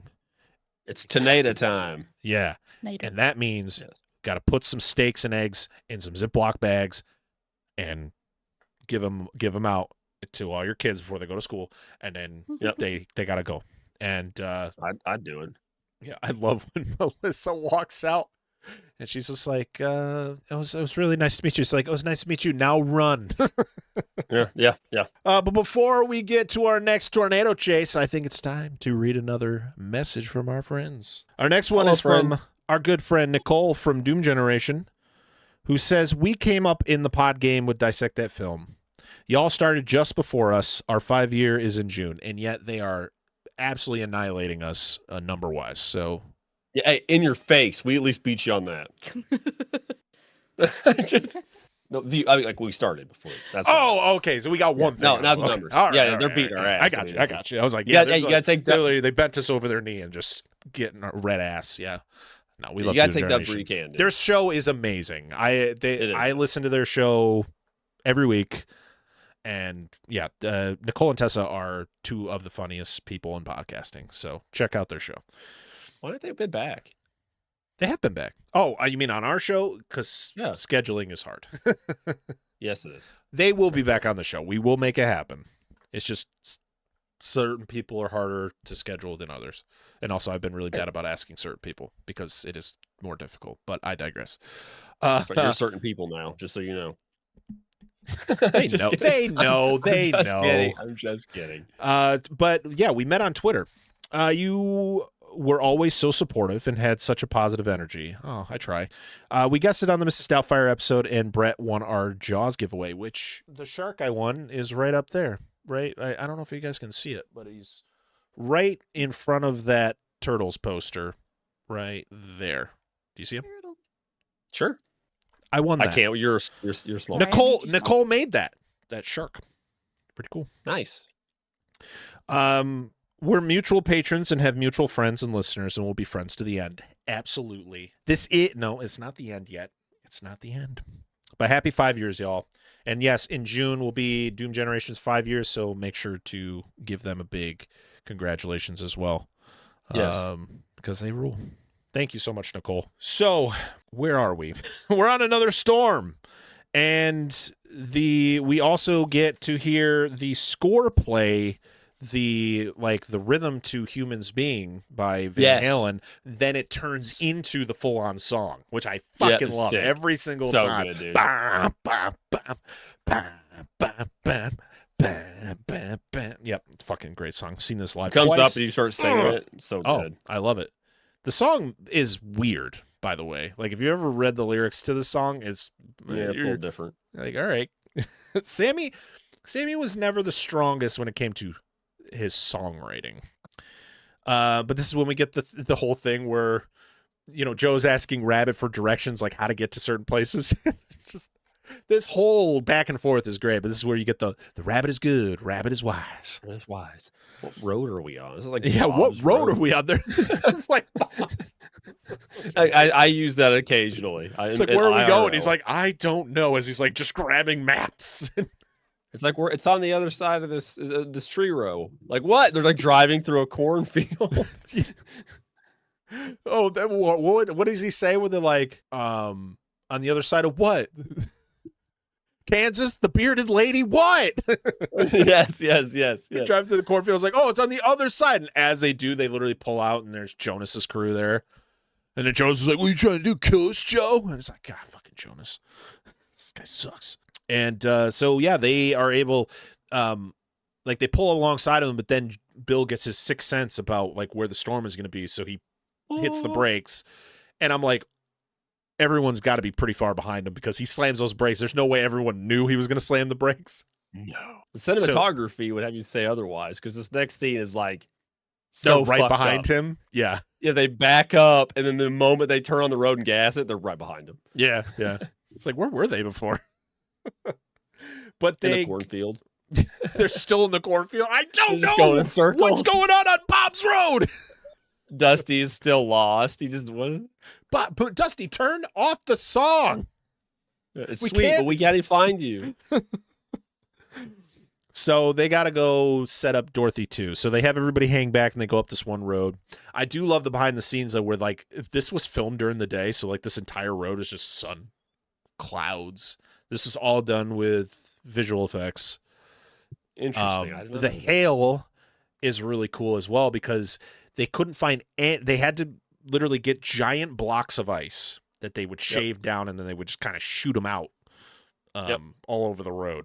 They couldn't find any in the state they were filming in, so they had to go to a neighboring state to get these gigantic, like massive blocks of ice. Yeah, because I know when you see when the ice initially hits the road, you're like, that's not real hail. Yeah. because it's like cubed almost. Like it's like Yeah. broken pieces of cubed ice because Yep. hail's not perfectly, is genuinely more circular. But Yep. no, it's fine. It's not, doesn't take away from the movie for me. It's just an observation. So this is when we see, the clouds get dark. The tornado is like slowly coming down. Then it goes back up again. We do get the line where it's like, "That's no moon. It's a space station." Station. Yes. But this is where we get it's called a jumper, where it literally like hits the ground and then it like goes back up and then like jumps to another spot. So Yep. it literally looks like it's skipping. Yep. It's really cool. It's like what hit my hometown. Just jumped over. Yep. Just literally was like, I don't want to take that building out. Just whee. Yep. All the way over. Yep. Just did like a kickflip. Just whee. Guys, check this shit out. Bloop. And they set up Dorothy. I love that Bill's just out there like getting pelted with hail as he's like trying to set up Dorothy. But of course, they try to take it out and it falls and all the sensors get blown everywhere. And Joe's like desperately trying to collect him. And Bill's just like, it's done. Like, it's over. Like, we got to get out of here or we're going to fucking die. And she's freaking out. And then we get this whole thing where it's her pretty much like using her dad's death as a reason why she's doing this. And Essentially, she's almost trying to kill herself. She's just like Yeah. blatantly risking her life for this shit. She's like, you don't know. You don't know that it was skip this house and skip that house and hit yours. Like, he's like, what do you think? Like, the tornadoes are after you? Like, do you think the tornado was just like, I'm killing your dad today? Yeah, no. And he pretty much tells her, like, your dad's not going to come back. Like, it's just not how it works. So we got to try it a different way. Yep. And this puts a very small strain on this relationship for a very small amount of time. It's very small. Yeah, they'll have angry sex later. Oh, Yep. ooh. I hope they took a shower though by the end of this movie. I hope they took a shower before Yeah, that. yeah. Because that's some dirty, smelly sex. Like dirty, like smelly, where you're like, I don't know if I could continue. Rooting like a pig. Oh, gross. Oh, jeez. So pit stop at the drive-in, and Joe signs the papers because she's mad at Bill. How dare you signing these papers? Bill talks about the possibility of Dorothy being too light, so he's trying to like kind of talk his way back into like her good graces. And you can see that The Shining is playing on the screen, and it's of course it's the twins scene from The Shining where, hello Danny, play with us Danny. God, I love it. Gives me chills every time. And a storm is coming because they can hear things on the radio, but they also see it on the screen. Back in the 90s and even before that, like, you could tell if a storm was coming based on your TV. Like, it would actually affect the signal that you were getting from your local channels, and that's when you knew something was about to happen. I love how this is shot. Yes. You get the lightning where you hear the storm, and then the lightning flashes, and you see the tornadoes like right there. It's just I like it. So well done. I like how it's Melissa's in the hotel room. It's right next to the drive-in, and her TV cuts out. Yep. And then Joe and Bill are talking at the concession stand, and she looks up and sees the TV's out. Or is it Bill that sees the TV's out? Yeah, One of sees them it sees the in, TV yeah. out. Joe does. Inside the concession stand. Yeah, it's inside the concession stand. And that's when they kind of figure out like some shit's going on. Yep. And get their food. It's great. Yeah, it's really good. Like, obviously they're just tornadoes, but they make them like monsters. It's I mean, really they nice, sound like cute. monsters. They use Yeah, animal it's sounds Yep. as they're tearing things apart. Like you hear lion roars and like different animal sounds as it literally makes them monstrous. This scene with the TVs and all this buildup reminds me of the T-Rex's first appearance in Jurassic Park with the water in the cup. Yep. Yep. It's so well shot, so well acted. Everything is perfect. I love the fact that they use even though it's funny when the tornado starts to rip apart the screen. It's the axe scene. Yep. In The Shining, right before here's Johnny. That scene doesn't happen till a good amount of time after this first scene we see. So either like a decent amount of time passed, or we're just like, no, we got to put that scene as the scene that happens. Like, it's perfect though. As the screen is getting ripped apart, it's Jack Nicholson axing that door. It's perfect. Yep. So yeah, the storm hits. They got to get to cover. You get the one guy, the freaking cameraman dude, who tries to hide in his truck. Yeah, and Joe has to rescue him. And they get into like they're hiding in the biggest bay I've ever seen for it's like massive. It's got to be for like big rigs or agricultural equipment. Because this is I worked in like pits like this because I worked in a garage where, you know, that's how you change oil. You go down the pit and everything's under there. Yeah, I remember going. This thing is this fits like 40 to 50 people. Like, this thing is huge. That's why it makes me think of like huge harvesters and stuff. It's designed to work for them. That makes a lot of sense. Or tractors, like you said, tractor trailers, semi trucks, whatever you want to call them. That could be. But so things are flying around. This is very much the ride. It's this scene, and then of course you having to dodge the cars that are getting thrown in, and the preacher gets a hubcap like across his forehead, like slices him open, and like, you know, everybody's hiding. Of course, like Melissa is like done with this shit. She's screaming as Bill's is like, "It's gonna be okay." And it's like, "Are you sure? There's a fucking tornado over us right now. Let's wait until it's over before we go." "Oh yeah, we're fine." Yep. And like everybody survives, nobody dies. And that's the thing about this movie. Not a lot of people die. No. Like, if people died, it was off screen, and it was like when Wakita got hit, which is the next part of this movie. You don't really see anybody die. Joe's dad.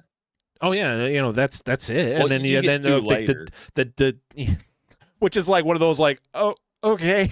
Like, yeah, sure. I mean, I'm not mad about it, but it's kind of weird.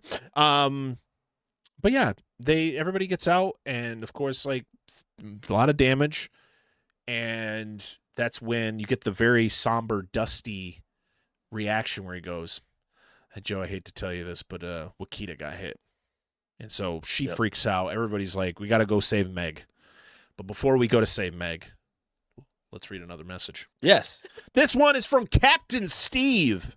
Our good friend Captain Steve from the Bucket of Chum, the Shark Movie Podcast. Come aboard, Captain.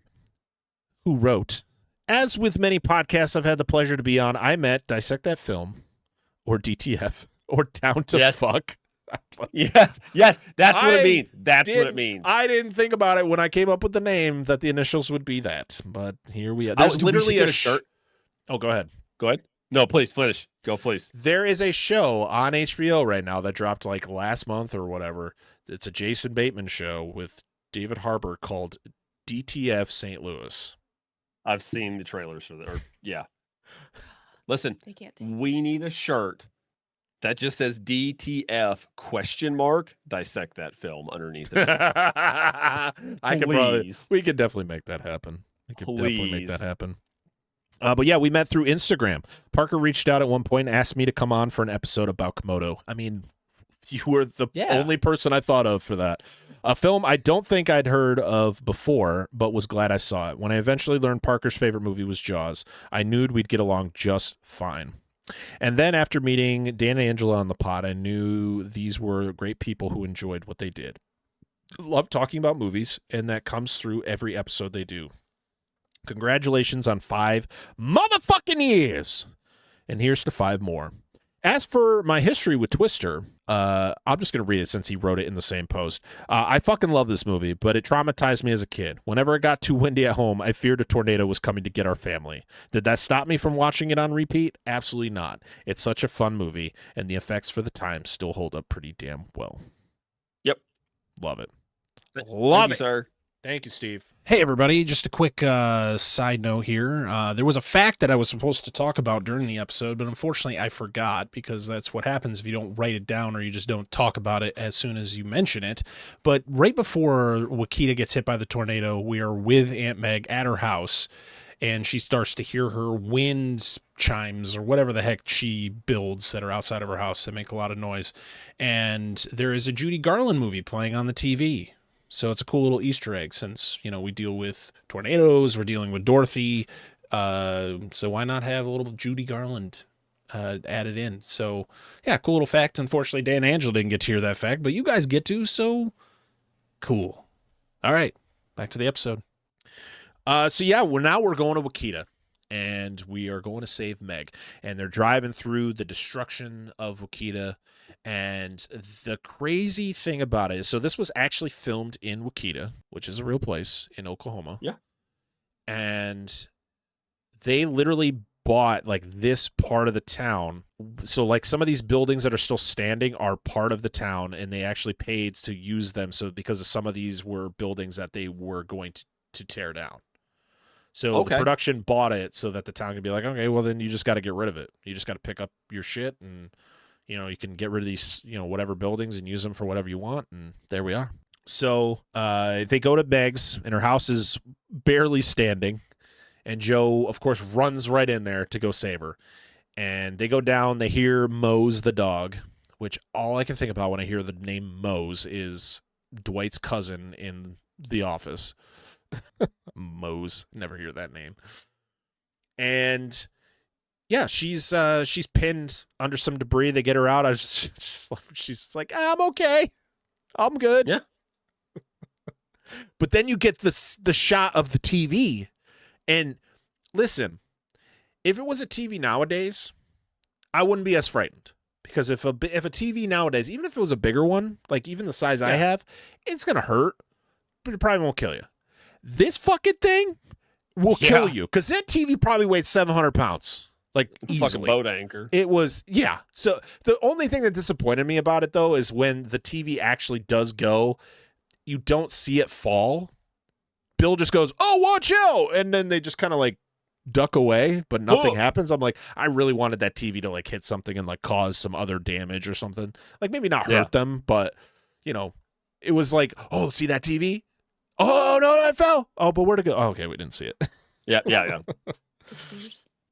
Oh, man, but Meg's a beast. She gets out there onto the stretcher. I love where the guy, Joe's like, how is she? Is she going to be all right? And he's like, yeah, we're just going to keep her overnight. She's like, no, you're not. I'm fine. She's like, yeah. Oh.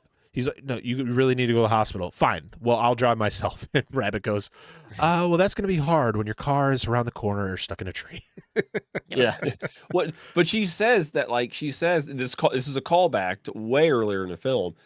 She said, 30 seconds to get to her basement? 30, 45 seconds? She said that she had, like, no time. She didn't even have time to get downstairs.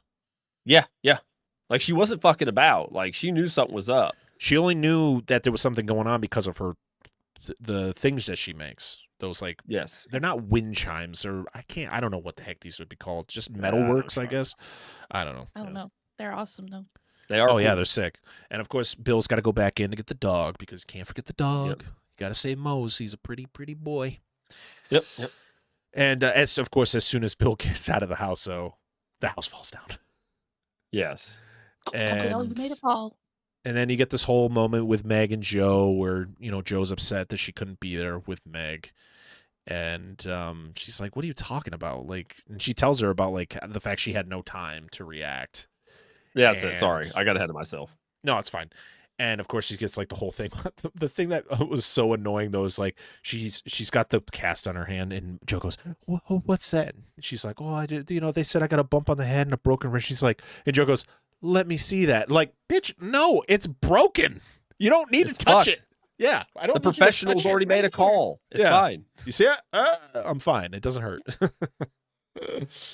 But there it is. Meg's out of the picture.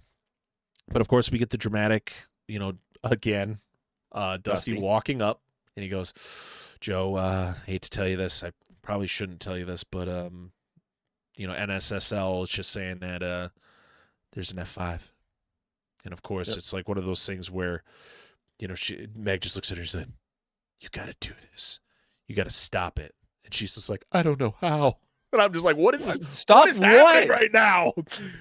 You got to stop it. It killed your family. It's killed your dad. It's going to kill somebody else's dad. You have to end the killing. That's it. She's like, you have to stop it before it kills somebody else. And you're like, excuse me? I don't think that's how this works. No. Maybe we're reading from a different script. I'm This is not how confused. any of this works. No. But then, of course, Joe goes out and she's looking at the metal, like Meg's, projects or the things that she makes. And she gets an idea. She's like, I think I know how to make Dorothy fly. And then she's, you got to get all the aluminum cans you can find. But before we figure out what they do with those aluminum cans, we got another message. This time is from our good friend Lo Wang, who says, like many listeners out there, I was introduced to the podcast in a roundabout way through Hack the Movies. I love that. Parker was promoting the show in that Discord, and on a whim, I decided to watch the promoted episode. Little did I know I would be hooked. I have enjoyed episode after episode and look forward to many, many more. Now on to Twister. I goddamn love this movie. Allowed me to discover Van Halen and the glory that is 1995 Dodge Ram. It's got awesome sound and visual effects. Until the sequel came out, it was the most accurate depiction as a tornado I've ever seen. And I've seen the real deal up close. 10 out of 10. This gets the seal, which a little early for that, but you know what? I will accept it. I'm assuming he just uses his dick. He just like stamps it. Seal. Well done, Lo Wang. Oh, man. Yes, thank you so much, Lo Wang. It's always great to get people to come in from other shows that I enjoy very much. I'm a big fan of Tony and Hack the Movies, and he's been on here a few times, so to get some of his fans over here has always been fun. And, of course, Lo Wang, supporting us over on Patreon, always a another plus that we enjoy. But, we've loved you hanging out with us, Lo Wang. You're always on the watch-alongs and everything, which is always fun. So thank you so much for your support, man, and thank you for those kind words. So yes, so they are going to be cutting up soda cans, which is clearly this was a Pepsi thing, a sponsored Pepsi ad. I love how much time they had to do this too. And it couldn't have been that much time. I know. They're like, dude, there's an F5. Let's make propeller cans. How many of these sensors are there? A lot, probably. So there's a lot. And it's not like they're just cutting circles out of these cans. They're like intricate, like folding them over so that they're like some sort of wings on them or whatever. But yeah, you get the montage of them building these things. And, we get the whole thing where they're filling the Dorothys back up. And so now they got to set up Dorothy 3 and 4. Everybody kind of sits back, and it's just Bill and Joe driving the Ram. They got the Dorothy 3, and they're going to drive it up in front of the tornado, drop it down, put it on the ground, and then get the hell out of there. They are really close to this tornado that can spout out 300-mile-an-hour winds, and nothing's happening. Also, this is when, listen, we're talking about a movie about tornadoes, so you have to kind of, like, you kind of have to use some fantasy elements in order to make it, like, in like full on like an action movie or like enjoyable to the degree. Suspension of disbelief. If you make a movie about like how the storm chasers really do it, it may not be as action packed. Go watch a documentary. There's a lot of really interesting documentaries about storm chasing, tornado chasing. So they put the Dorothy down. Of course, the storm's like, fuck you and your Dorothy's, just starts throwing giant logs at it. One just takes it out. Donkey Kong style. But doesn't just take out the Dorothy. Literally is like, I'm going for that truck, and just like drive right under the truck to the point where Bill can't get out. I was wondering, I was like, listen, and I get he's high centered. I'm like, put that bitch, like, is that, I never see him put it in 4-wheel drive. That's what I said in the last time I talked about this movie. I was like, why didn't you just put it in 4-wheel drive? Put that bitch in 4-wheel low and chug that motherfucker, dude. So, but the only way he gets out of this is a massive oil rig just falls out of the sky. And it's funny because my father-in-law used to drive like that exact rig pretty much. It was, but the whole thing about it is, so you're telling me that this tornado picked up that big rig twice, mind you, but doesn't even remotely pick up this truck. Nope. So the big rig lands, practical, by the way. You can tell this is a practical truck. Oh yeah. Which they later blow up for real. Yep. It pushes Bill's truck off of the log. Nudge. They're able to drive away. Yeah, but then barely immediately Yeah, barely nudges it. But then the big rig is like here. Bill's truck is here. The tornado picks the big rig back up a foot away from his truck. Yep. I'm no physics. Oh, I know. But I feel his truck should have been picked up too. But I digress. Yes. We were talking about with the kids. I was like, dude, this, like, we were talking about, it's like, it's all practical. It's like, it's a real truck. Ridley was really enjoying the effects side of it. The effects, I mean, listen, there are, especially in high def, because of course this movie came out in 96. We're still very early in CGI. When you look at some of the effects in this movie, you can see that it is dated, but I think the tornadoes look so good. And just there's a lot of things in this that look really good. There's a couple that look wonky, and one of them is a later event. But yeah, they get out of there. The truck then seconds later drops and blows up. They drive through the fire, which is super cool. And yeah, now they have to set up Dorothy 4. So they only have one. Jonas, the dumb fuck, is driving with his partner there. Freaking what the hell is this? But Eddie. I can't remember. Eddie. Thank you. So Eddie car. Sorry, Eddie truck or van. Eddie van. He's in a van. This guy, I'm sorry. I don't give a shit if Jonas is the one paying me. I'm not driving closer to this monster of a tornado if someone on the other line is telling me it's not a good idea. I would slam on the brakes Yeah, and be like, they're hey, you can fucking drive close. Oh, no, Like, I would have just dangerous. swerved. I would have drove into that field that was next to the tornado and drove just the opposite of direction. Yep. I don't care. Jonas could fight me. I will throw punches as I am fucking driving. Get the fuck off me, bitch. Like, No, fuck you, Jonas. Jonas can drive into it if he wants to, but I'm riding with somebody else that's going to listen. Yep. Isn't it crazy that this is like, so the whole thing that happens is that Bill tries to warn Jonas, and Joe does too, that they have to anchor their dot in order to get it to fly. And Jonas is, of course, being like, oh, you will share information with me now? Like, bitch, you asked for information before. You know they're fucking smart. You know Bill and Joe for who they are. Why are you being a fucking dickhead now? But unfortunately, a big giant piece of rebar just fucking flies through the window. Yeah, because it changes. It changes direction. Changes direction. Says. Good shit. Yep. And like, yeah, never mind. Go ahead. I was gonna say something, but no. That the big giant. He tries to tell me, piece. he's like, you're too close to the suck zone. But Eddie gets it the worst, right through Poor the guy. fucking bottom. Dude, why has it got to be Eddie's? Because you get Eddie who dies in this one, and then Eddie Carr dies the next year in Lost World. Like, come on, man. What's up? Ironically, he's not even in a car when he dies. He's in an SUV. Yeah, it's a shame. Anyway, But we get the whole thing, dude. My favorite though is like when it all happens and like they get sucked up. You see the car just like flying, and then you see all of his crew just like, and then all you hear is, Yep. it makes that noise when it falls. Yeah, it does. And then of course you get Bill's reaction like, stupid. Just throws the fucking the walkie-talkie. Oh man, so Yeah, good. because like Jonas is a piece of shit, but he's not like a super villain. He's just a dickhead. Like that's Yeah. what he is. And it's funny that they're just like, yeah, we're gonna kill him. Like we don't even kill people in this movie. We killed one guy before Yep. Like fuck him. for holding a door. Yep. Oh man, but then Bill and Joe decide that they are going to drive the truck into the tornado. It's the only way. So This is the start of Bill and Joe's excellent adventure. Yeah. So what they do is they drive through a cornfield and they literally jump out of the truck to then watch it drive into the tornado.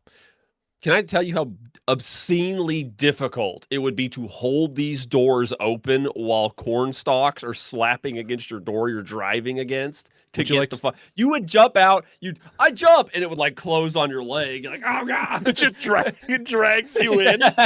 Yes. There is, and the last thing you hear the radio on the truck, there is no escape. They should have just rolled down the windows and climbed out the windows. So you want to know the behind the scenes fact about this? Please. Yes, please. So Helen Hunt got like knocked out during this scene because of the fact that the doors kept coming back. Yeah. Like it fucking smoked her in the head. and she had I to. believe it. So they had to stop filming. So they literally had to weld the doors open so that the actors could jump, or the stuntmen could jump out of the moving vehicle. And again, not surprised. People clearly don't know how physics work. Can we stop driving through cornfields, please? Yeah, listen, being a children of the corn, if you will, because of the state I'm from, like they're like, it is like the shot. They're so densely packed together. That's so much like pressure pushing against those doors, pressure, dude. Holy shit! You ever been in a car that's really windy and it's like difficult to push the door open? That's like 40 times worse than that. Do you know how many times what do they call it? Your freaking intrusive thoughts pop in. You're just like, I really want to just open this door on the highway. I don't know why. I just want to. I used to do the whole thing. Oh, the thing. Yeah. Yeah. Woo! See, that was the best thing. I usually do it when we're driving down the van and I'm in the passenger seat and someone's driving up the side of the road. I'm like, I got him, and like put my foot on the door. Like I'll do that every time. I was like, don't worry, I got this one. Oh God! This is what we do in the vans when we're driving to work. Oh man. So the funniest thing though is, so they jump out, they watch the truck go into the tornado, and of course they're like, yeah, because they see it gets lifted up, the sensors come out, they fly around, they light up, which is really cool, and then the truck gets sucked away. They are not far from this tornado, by the way, and they're just like, yeah, high five, we're gonna. Oh wait, maybe we shouldn't kiss right now because we're gonna get sucked into this tornado. We should run. Can you fly, you son of a bitch? Oh man, but before we see what happens with Joe and Bill, we have another comment from our good friend Charlie from Gimme Back My Podcasts, and pretty much all the podcasts. He does Gimme Back My Podcast. He does the Gimme Back My Need for Speed podcast, which I'm a part of, and Dan is going to be a part of at some point. Yes, because I missed the one, but yeah. I didn't realize that was the name. Nobody ever told me. So just shut the fuck up. I'll just be sitting over here by myself. I don't think anyone told you to shut the fuck up, so stop lying. Don't say this. No. That's true. Nobody told me to shut the fuck up. Okay. And he is also part of B Action. And he's just a great guy. He says, he is a cool guy. It was an exceptionally, I forgot that he wrote it like this. It was an exceptionally arid day. Or was it a pitch black winter equinox? Either way, I received a notification from Instagram that a message had been received. At this hour? Ah, yes. Time zones. Silly me. I cautiously opened the app, bracing myself for yet another inundation of financially burdened buxom females vying for my attention. Spoils of horror runoff, no doubt. Yet, to my surprise, 'twas a message from the host of Dissect That Film. I believe his name to be Parker, allegedly. A podcast I had only heard faint whispers of from my tight-knit network of podcasters. He wooed me with compliments and adoration over the course of our correspondence, and as fate saw fit, we have become collaborators, confidants, and dare I say, even friends. Oh yeah, Dan and Angela are awesome too. Hold on. I want to say this first off. Let me just burst into this comment real quick. First off, Charlie, yes, dude, that's really nice. That's dope as fuck. You're a cool dude. I feel this whole set of sentences broken apart, small paragraphs, if you will, sums up how this whole thing works, where everything is up top. It's like, which is fairly done justly, Parker, and then we're the afterthought of the I can't control what people write. No, it's fine. I'm just fucking with you. It's cool. I dig it. Listen, Parker does all the work. He deserves the notoriety for it. Spicy Dan came in just after that and said, Dan and Angela bring the room together. I'm just hanging out, dude. And then I put that. Oh, okay. I'm just here. I'm just fucking around, Parker. It's all good stuff. I love it. Oh, thanks. Like I said, I just put it out there and people said what they said. So, no, you're good. All right, so Bill and Joe are escaping the fucking giant tornado somehow, and they hide in a scary butcher barn. I just love when they walk in and say, "What do these people do?" And it's like, it's a fucking butcher. Like, what do you expect? Like, you're in the fucking like dust bowl here. It's a farm, dude. They need like scythes and stuff for cutting things or whatever. I don't know. Leave them alone. But somehow they're outrunning this tornado. until they tie themselves to a pipe that is supposedly down 30 feet. Now, here's the thing, people. Here's the thing about tornadoes. And I know you're like, it's just a fucking movie. I know. But if you've never listened to the show before, this is what we do. It's our job. Tornadoes aren't just about the wind. Because in reality, if you think about it, you probably could survive, depending on what you're doing. You probably could survive most tornadoes. The thing about tornadoes is they suck things up.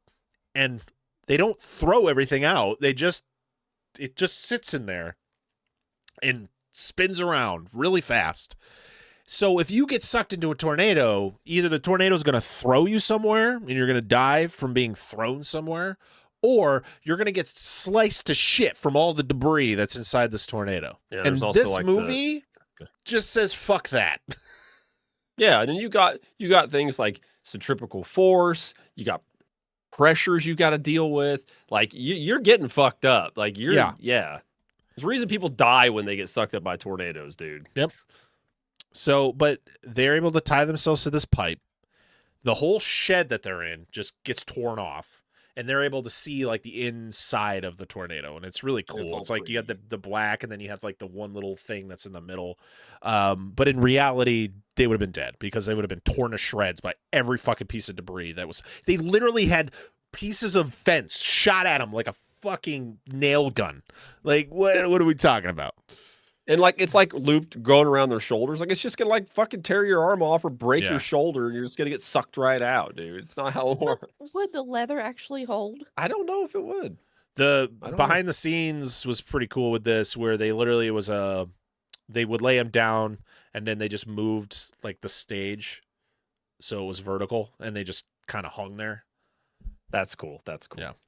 So yeah, the tornado is done, and they're like, you see like the people coming out of their house, and of course oh no, there's a lot of damage and stuff, but the house survived.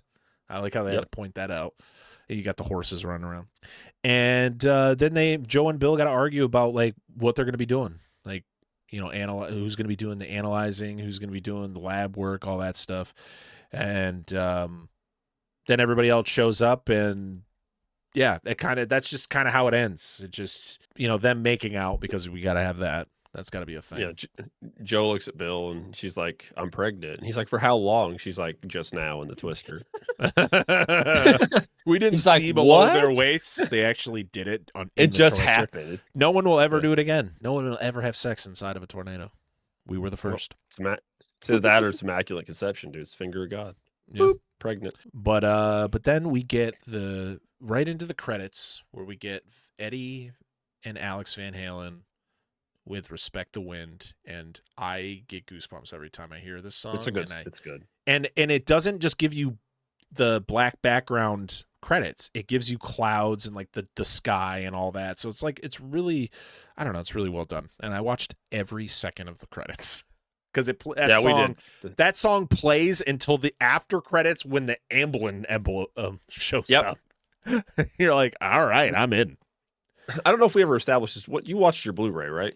I did. Well, I watched. So the first time I watched it's on Max right now, and it was one of those like, it's on Max. I'm just gonna throw it on. I didn't feel like finding my Blu-ray, but I wanted the special features, so I brought my Blu-ray up and watched the last couple times I watched it on the Blu-ray. We broke open our 4K we bought a while ago when Twisters came out. It looks great. It looks great in 4K. I just want to throw that out there for anybody curious about it. Someday I will probably pick it up, but to be honest, this Blu-ray looks really good, and yeah. If I get another version of Twister, it's gonna be, I want to find a VHS. Yes, there you go. We have one, don't we? Yeah, I think we got one. one. We have a VHS upstairs. I had it as a kid. I just don't know where most of those VHSs went. Before we get to our final thoughts, well, before I do anything, that is the plot of 1996's Twister. But before we get to our final thoughts, we do have one more message over on Discord. And that is from our newest patron, Lucha Steve, a.k.a. Steven from Movie Buff 3000, who says, "Hello, Dissect That Film crew, Parker, Dan, and Angela. I discovered you guys via your various crossovers with Movie Dumpster, Joey C., and of course Tony from Hack the Movies. Also, because Parker is in the Hack the Movies server, I had some nice interactions with him. I primarily watched those till I started branching out and watching your guys' other episodes. The Underworld series episodes being when I really started to check you guys out more often. Favorite episodes, I would have to say, are either 13 Ghosts, which we did with our good friends Tyler and Eric from Team TNA, who will be back very soon, or Anaconda, which we did with Movie Dumpster. While I'm not a Dissect That Film super fan, you will be soon enough. This is one of my go-to shows to listen while I'm home relaxing or working. Thanks for the laughs and congrats on the 5 years of video making, and here's to 5 years more, or however long you want to do this. Love, Lucha Steve. P.S. Despite being a huge BillPaxton fan, I'm pretty neutral on Twister. It's a fun movie, but I don't have the love for it a lot of people do. But it's got BillPaxton as lead, so I'm always down to watch it. Thank you so much, Steve. We appreciate you. Thank you, sir. Thank you for supporting us on Patreon. Thank you for just supporting the show. And hey, listen, we're not looking for everybody to be super fans of us, but the fact that you support us and you watch the show or listen to the show or whatever, that's all we care about. And like, you know, you're a good person. So it's always a good thing. But thank you so much for the kind words. But now it's time to go around the room and share our final thoughts on Twister. And we're going to start with Angela. No wife. I love this movie. I can't say much more than that. There is not anything that we have pointed out wrong or whatever that would keep me from watching it, and I will continually watch it over and over and over. All right. Dan? All right, I think we talked enough about how much we love this movie. Of course, absolutely adore it. If you like 90s action movies, you should watch it. Of course, growing up where I grew up, just in Tornado Alley, it was always a big go-to for us. You know, I love tornadoes and stuff. I love watching tornadoes prior to this. I don't like being in tornadoes. But yeah, definitely should watch it. Love this movie. 10 out of 10. Would suck zone again. Would suck zone again. Yeah, I'm gonna make it short and sweet. This movie fucking rules. It'll always rule. Like I said, I watched this movie 3 times for this episode, and I am somebody who usually only has time to watch a movie once before we have to do an episode. But when it's a movie like Twister, Jurassic Park, Jaws, like movies that I grew up loving, it's so easy to just throw it on multiple times and just not care. And it's a movie you can throw on with kids around. Like, it's not inappropriate. Like, yeah, it's got some swears in it, but it's like, it's very minor. It's not and bad. It's not bloody. Tame. Like, it's very tame. It's a very tame PG-13 movie, and it's just fun. It's fun. These are the movies you show your kids, especially kids nowadays that are, you know, you show them the movies that you grew up with, because this is my 4-year-old had a blast with this. Like I took my daughter to go see Twisters, and so 100% she's going to like this one because it's very similar in tone. Yeah, this is fun. I love this movie. I love BillPaxton. I wish he was still around so that we could have gotten the proper sequel to Twister, but you know what? We got what we got. And yeah, that's my final thoughts. Well, actually, we didn't even do our ratings. We didn't even get our ratings, but I think overall, right? We're just gonna across the board. We just give it a gigantic Dissect That Film seal of approval. Bang, bang, bang. All right, look at that. 100%. Easy enough. It's the extreme. Yep. 2 thumbs way up. Hey, what's going on? Before we move on to the next part of the episode, we did get a comment to kind of help us celebrate our 5-year anniversary.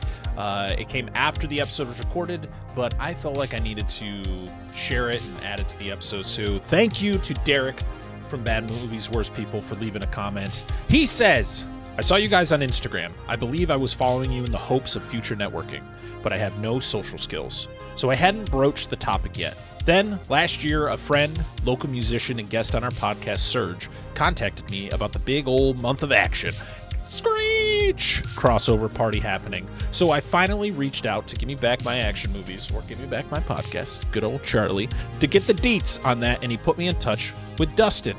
We love Dustin. Which I believe led to being added to this Discord to be part of the fun. The rest is history, as they say.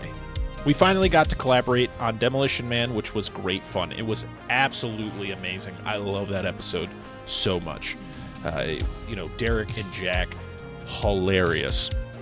The moral of the story is don't be socially awkward, and you get to meet a ton of great people, like all of you folks. Parker, Dissect That Dan, and Angela. I'm still socially awkward, but now I know the Dissect That Film family and beyond, so I call that a win. I know I'm too late. I kept saying I'll write that tomorrow, and I never did because, well, awkward. But I wanted to at least get it up here for you guys to see. Well, I appreciate that so much, Derek. And guess what? It made the episode because I made sure it made the episode. So thank you so much for leaving that comment. And now we head back to the episode. Bye. All right, now it is time to go over to our Discord for our new award. For the third time this season, we are doing our Miguel A. Nunez Jr. Award for Best Supporting Character in the movie we are talking about. Oh, some damn enchiladas. Dan, start us off. What?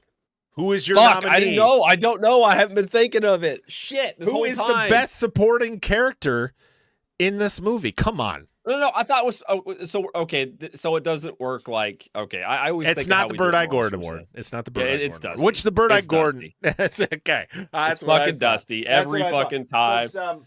I'm just gonna You let can you really guys know. feel it through a telephoto lens. Yeah, you sure can. Just gonna let you know, everyone in the Discord voted Dusty. It wasn't. Yep, there was 100%. no. The only person who gave a joke vote was Lo Wang, who put the 1995 Dodge Ram 1500, which I think it was the 2500, wasn't it? I don't know. I didn't look at the side of it. I didn't look at that or the lug pattern, which I think they're all. I don't remember on Rams. I always get them confused with Chevys. Anyway, mine, if we're going to do a vehicle vote, is going to be Joe's J10 or J20. Oh, yeah. Which is Yeah. fucking sick, dude. We ain't doing vehicle vote. We just did. Me and Lo Wang just did it together. All right, Angela, who you got? Dusty. I think it's just all around. Like, there's no way you can vote for anybody else. Like, it's Dusty, 100%. He It has is to like be. Philip Seymour Hoffman takes that role that is very minor and just become like, is he like the best character in this movie? Like, he's damn close. Like, he is. Yeah. He's got some of the best lines, and it's Philip Seymour Hoffman. Like, he's a fucking legend. Like, he goes on to win an Oscar. Like, this man, and of course, gone too soon. Gone too soon. Yep. Like, Yep. we could have gotten so much more. But yeah, clear sweep. Dusty, congratulations on becoming the third winner of the Miguel A. Nunez Jr. Award. It's the wonder of nature, baby. Everybody, round of applause. All right. All right, now it is time to go to social media and to our Discord to see what everybody else thought of this movie. So I put in the Discord for people to share their thoughts and share their ratings, and I just got mostly ratings. So Captain Steve, Lo Wang, Old Man Brad, and Spicy Dan gave it the seal of approval. Spicy Dan did say, I mean, come on, Paxton versus Tornadoes, what else can you ask for? I mean, right? Lo Wang says, as someone who had survived a real tornado, can confirm cows will fly, and that Tonka trucks can survive going through the side of a semi-trailer. Twister is a goddamn masterpiece and is the pinnacle of 90s disaster movies. 10 out of 10, and it gets the seal, which is the second time we've heard him say that, but you know what? Here we go. Seal it again. Lo Wang also says, Van Halen is the shiznit. And then I posted a GIF of the Humans Being music video and literally put the song that broke up the band. Yep. Derek from Bad Movies, Worst People says, big fat seal of approval. I love Twister. We literally kicked this year off with Twister. Sure did. Sure did. Hell You yeah. should check it out. Check out Bad Movies, Worst People. It's a great show. Hilarious. And check out their episode with us where they came on to talk about Demolition Man, which was fun. It was a And fucking blast. It was so much fun.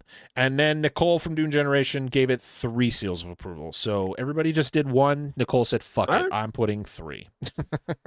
We'll allow it. I'm not going to complain. Let's go over to Instagram. We got a frick ton of comments. We got Quad Pro Quo Podcast, who just says, congratulations on 5 years. Thank you so much. Kate from Down Under says, congrats on 5 years. Yay! I love Twister. It is a movie I will always revisit, and the characters are so great. Not remotely realistic in some parts, but I don't care. It is a fun ride. Damn, it makes me miss Bill Paxton and Philip Seymour Hoffman when I watch it. I feel you. Newman from Movies for Days says, so damn 90s and filmed with more that guy actors than you can throw a cow at. Love this one. I grew up in a heavy tornado area. He does. I grew up in a heavy tornado area, so seeing this in theaters at 9 years old was pretty damn scary, but also so damn fun. Congratulations on 5 years. Johnny Blue just sending the gift of, it's coming, it's headed this way. Yeah. James, a Darkish Cinema Podcast says, oh, also congrats on 5 years. That's amazing. I've only listened to you guys for about a year, but you've done so many things that I love and a lot of stuff no one else ever seems to cover. I mean, Alligator 2? Holy shit. You guys are awesome, but my favorite episode of yours that I've been able to get to so far has got to be the Rudolph the Red-Nosed Reindeer episode. Fuck yes. Yes. You were all so happy. We were, and we've released that episode twice, so that movie has kicks so love, much man. ass, dude. Oh man. So Dan, yeah, and Angela made sure to say that, Dan, you would love the fact that somebody said that. Big Bad Wolf. Big Bad Wolf AA4 says, congrats on 5 years, guys. I first saw Twister in theaters, and pun intended, I was blown away by it. And it's one of those movies that easily feels so 90s. My favorite moments from the show is whenever you guys yell the name of Paul Holt from Friday the 13th Part 2. Yep. And, of course, hearing Parker gush about the greatness of Jaws. I will never stop. I will never stop. Jesse Man Zero says, congratulations on your 5 years. Thank you so much. Our good friend Shoning says, congratulations on 5 years. Well-deserved milestone. My favorite people and my favorite movie. I do remember having this conversation with Shoning many times about the fact that he loves Twister. Wait, James, why don't we have him on here? He knows about corn. I didn't think of it, Dan. And No, I you're good. it's No, our 5 year it's our 5 year anniversary episode. It's got to be just us. It's got to be just us. We got to have one of these episodes once in a while. We're gonna get Shoning Always in back my on the heart, show. corning. Yeah. James, a Darkish Cinema Podcast says, damn, another one I wish I could do with you guys. This film holds wait. Did you do 2 comments? You sure did, you little sly dog. Another one I wish I could do with you guys. This film holds a very special place in my heart, especially since I'm from Oklahoma and was there for May 3rd, 1990 and May 20th, 2013. My boss and I drove around the damage path after May 20th and handed out water and energy drinks to people picking up the pieces. No one questioned us because we were in uniform, but no one sent us either. We just kind of left the base and did it. It was super intense. That's fucking awesome. Yeah, that's fucking awesome, dude. I mean, that is so cool. One of the facts that I saw about this movie was that the bombing, I don't remember what the building was, but the bombing at Oklahoma City, Yes. the Timothy McVeigh bombing, happened during the production of this movie, and they actually paused production, and everybody from the movie actually went and like helped with with stuff to help pick up debris and like all that stuff, and like helped out for a little bit. So I guess it was one of those, like, when they went back to set, it was really hard to like get back into the mood of filming with after what they had seen there. So Yeah, pretty crazy sense. stuff. But yeah, thank you so much to everybody on Instagram for your comment. I know we have some other places. We have one from Movies at Grandma's House. That's a great fucking name. Nice. Because that was literally my childhood. Over on Threads, who says, very nice. Congrats on 5 years. Thank you so much. But thank you to everybody for all of the love and support. I know we didn't really do anything super extravagant for this pretty significant anniversary, but that's just how this show works. We're very, on the cuff, last second stuff, because that's how my brain works, and that's how good I am at planning. But you know what? We love you all, and maybe we'll look into doing a giveaway. I have some ideas on some things I want to do in the future. I just got to work with some people to get that done. But seriously, thank you all so much for the comments, the support. And because without all of this, I don't think we'd be doing this for this long, because I think, we're doing it because people listen and people support us. And, we want to just keep going because we want to make sure to, because people are going, we don't know what people are going through. And so hopefully we can help people who maybe are having bad days, have a little bit of a better day, just by listening to us three or, whoever's on the show talk about whatever we're talking about. The world is scary at the moment, and we're just trying to get through. And if it means talking about movies to try to get us through the darkness, that's what we're going to do. And we appreciate everybody who supports us. As for the rest of the month, we got some fun stuff. Next week will be a brand new Monster Zone episode, which we actually recorded before this. So yeah, recordings are always out of order, but whatever. We talked about 2017's Boar from an Australian kind of like creature feature, which was a really fun discussion. Yeah, a movie, one of the few creature feature horror films I can think of, it doesn't rain. There's no snow. Yeah, there's never rain. Well, it's Australia. I mean, how often does it rain there? That's true. Yeah. And then the next Dissect That Film podcast episode, which when we recorded Boar, I was like, I don't know what it is, because it was not, the poll wasn't finished yet. But guess what? The poll's finished, and we know what we're talking about. We're going all the way back to 1960, as we are going to be doing a special Mother's Day episode. And what is better than who is better to talk about on Mother's Day than Norman Bates, as we talk about 1960s Psycho. I am super pumped because I have been waiting a long time to cover this movie. I talked about Psycho 2 on another podcast, so it's going to be fun because we're actually going to be getting the guys over from Team TNA to join us for this episode, because that was the show that I talked about Psycho 2, which is a great movie, by the way. You should check it out. If you haven't seen Psycho 2, okay, it's a great sequel that shouldn't exist. Fair. But yeah, I mean, other than that, guys, seriously, to Dan and Angela, who have been here since day one, thank you guys so much for enduring 5 years of me and all of the craziness that we have been through over the last 5 years. To finally have met in person, which is it was like a perfect little note to the fact that it was at almost the 5-year anniversary of the show. That'll be a special moment in my life. Doing this show with you guys is always a special moment. Being able to do this with you guys and hang out with you guys and talk about movies and joke around and kind of say whatever the fuck we want.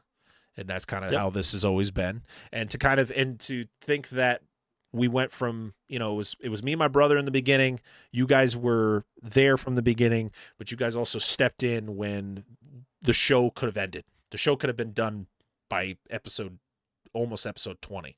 And now we're 200, we're over 200 episodes past that. And we've done all these other shows. We got the Monster Zone, which is pushing close to 50 episodes now. We got, we still do TV stuff, like all of these other things that have branched out from that little thing we were doing way back then when you guys weren't technically even the co-hosts of the show. So it's wild. And that's, and it's always about having fun, and I'm having a blast. There's a lot of things that I want to do with the show that I feel like we still have time to do. I think, we're only 5 years into this. We got a lot of time left. Got lots of time. We're still young. We're all still young. We're so young and vibrant. Yes. Well, I also want to say thank you and sorry for having to put up for 5 years of me, because I know I've just come in here and intentionally try to fuck shit up sometimes. Not make it too hard for you, but just slightly push all the buttons. Just a little bit. It's one of those things where I have been able to grow with you, Dan. I have been able to grow from the to going, yeah, it'll pass. Just shake your head and just keep going up. Listen, we are a podcast that I've always talked about is I'm a person who is very inclusive to everyone. I want everyone to be able to listen to this show. We make our jokes. We say the things. Some people may take certain things certain ways. That's never the intention of what we're doing. You know, we want to make sure that everyone of every you know, I don't want to break it down into certain things, but like I want everyone to feel like they can listen to this show, that it's not just like, you know, it's not for certain people. You know, most of the race you should, I say, I just do it to fuck with people, so don't take it to heart. Yeah, listen, we're 3 white people, but we know that white people aren't great, so we accept our faults, but we want to make sure I'm a lady. I'm yeah, she's not white people. She's what?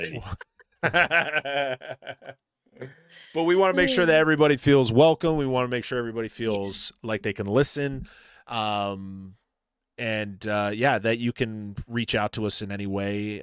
You know, if you're a fan of the show and we have helped you in any way, like just by listening to us, you know, send me a DM, send me an email. Like we have an email. So if you have any suggestions or you just want to send us an email, dissectthatfilm@gmail.com.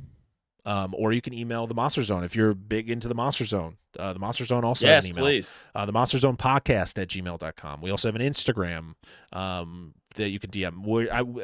The shows are primarily on Instagram now. And for my own personal reasons, and it's my personal reasons, I have stepped away from Twitter. Like the Twitter still exists, but I don't use it. Because it's a pain in the ass. I get it. And I'm not going to dig deep into it because that's not what we're about. But for my reasons, I don't usually. I use Twitter for certain things. Instagram is where you can find us for, you know, episode postings. DM us there, all that stuff. We're also on Blue Sky. We're also on Threads. Or just go to our LINKTREE, and that's where all the links to all of our social medias are. Just go to LINKTREE/Dissect That Film. We're on Patreon, patreon.com/DissectThatFilm, where for a single $1, that's all we ask of you. You don't need, like we have another tier, but all I ask is if you can give us $1, so $12 a year, that's less than most streaming services in a month. If you can do that, that is greatly appreciated, because what that money goes to is all of the different things I have to use to produce the shows that we make. Nothing goes into my pockets. Nothing is used for anything other than production of these shows. So if you can do that, go over there, drop that $1. There's a lot of cool perks just at the $1 tier. Like I am giving so much, I think, for a single $1. Like I think that most people will be charging way more, and nothing against them. That's not what I'm trying to do. But we have uncut versions of the episode. So it'll be all of the pre-show stuff. Pretty much there's no cuts. You literally get a uncut version of the episode. Usually up to a week before it's released. You get once a month watch-alongs. Literally for $1, you can hang out with us once a month. We watch a movie together. We just hang out, just some random drink, bullshit. just literally watch a movie. It's really fucking fun.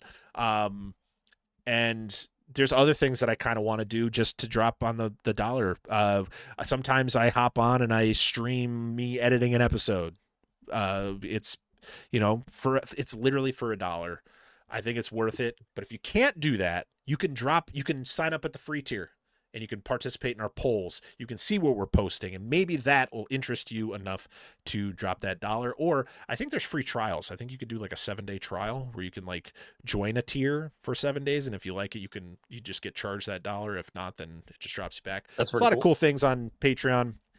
Please support us if you can. If you can't do that, make sure to go to your favorite podcast apps and leave us 5 stars, because the more 5-star reviews we get on those podcast apps, the more like our show like branches out and pulls hopefully new listeners in. If you like to, or victims, yeah. If you like to watch podcasts, we're on YouTube, where you can see all of our faces, and sometimes I throw clips or pictures or whatever of the movie we're talking about. Just go to youtube.com/Dissect That Film.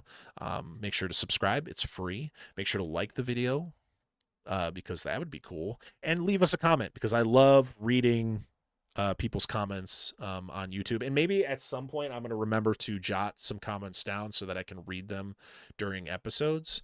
But seriously, keep sending us your comments, because they're really, really cool.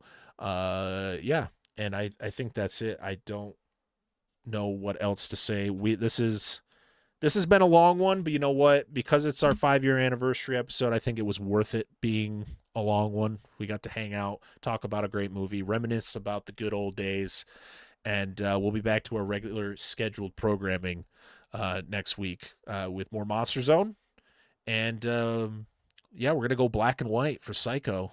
I'm going to produce that episode in black and white. I don't care. We're going full on black and white for that. Do it. Oh, God. That's good. I like that. Do you guys have any lasting words you would like to say before we get the hell out of here? I just want to say thank you to you and everybody else, mostly you. Thank you. I'm terrible Thank you with so words. much. Just thank you. Me and Angela have known each other a long time. It's been 7 years, I think, which is crazy to think about that it's been that long since we met each other playing video games on Twitch. Yeah.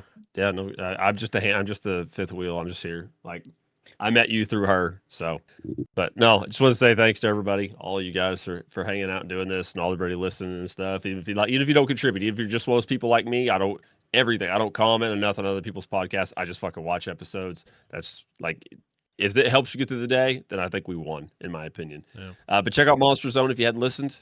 Maybe you're not into monster movies, but at least give it a shot. It's Angela and ours pet product. Mikey helps us with it too, so that's good. We've been Parker's there too, but he's kind of hangs out. So I'm that's just why there. he's as little involvement as possible because he does enough with this part. So we try to handle as much of that for him as we can. So, but no, just thank you guys. Yes. Mikey, our fourth member of the family, he's been a blast to have as our latest addition to kind of the Dissect That Film family, and has really took control of the is kind of fit in perfectly with the Monster Zone and what he's been able to do, and it's been so much fun. And so it's just, I mean, lastly, before I get to the final thing, is like, thank you to the people who have really helped me, push me to where we are now, between Dan and Angela, really helping me, being super supportive and being here when I, they were the ones that were here during desperate times when I was just like, I need someone, because this might be it. Yep. I want to thank, I definitely have to thank my brother who I started this podcast with. It didn't work out the way I think we wanted it to, but because of him, I think this podcast wouldn't exist, because he was the one who said, hey, let's start a movie podcast. And I took the ball and ran.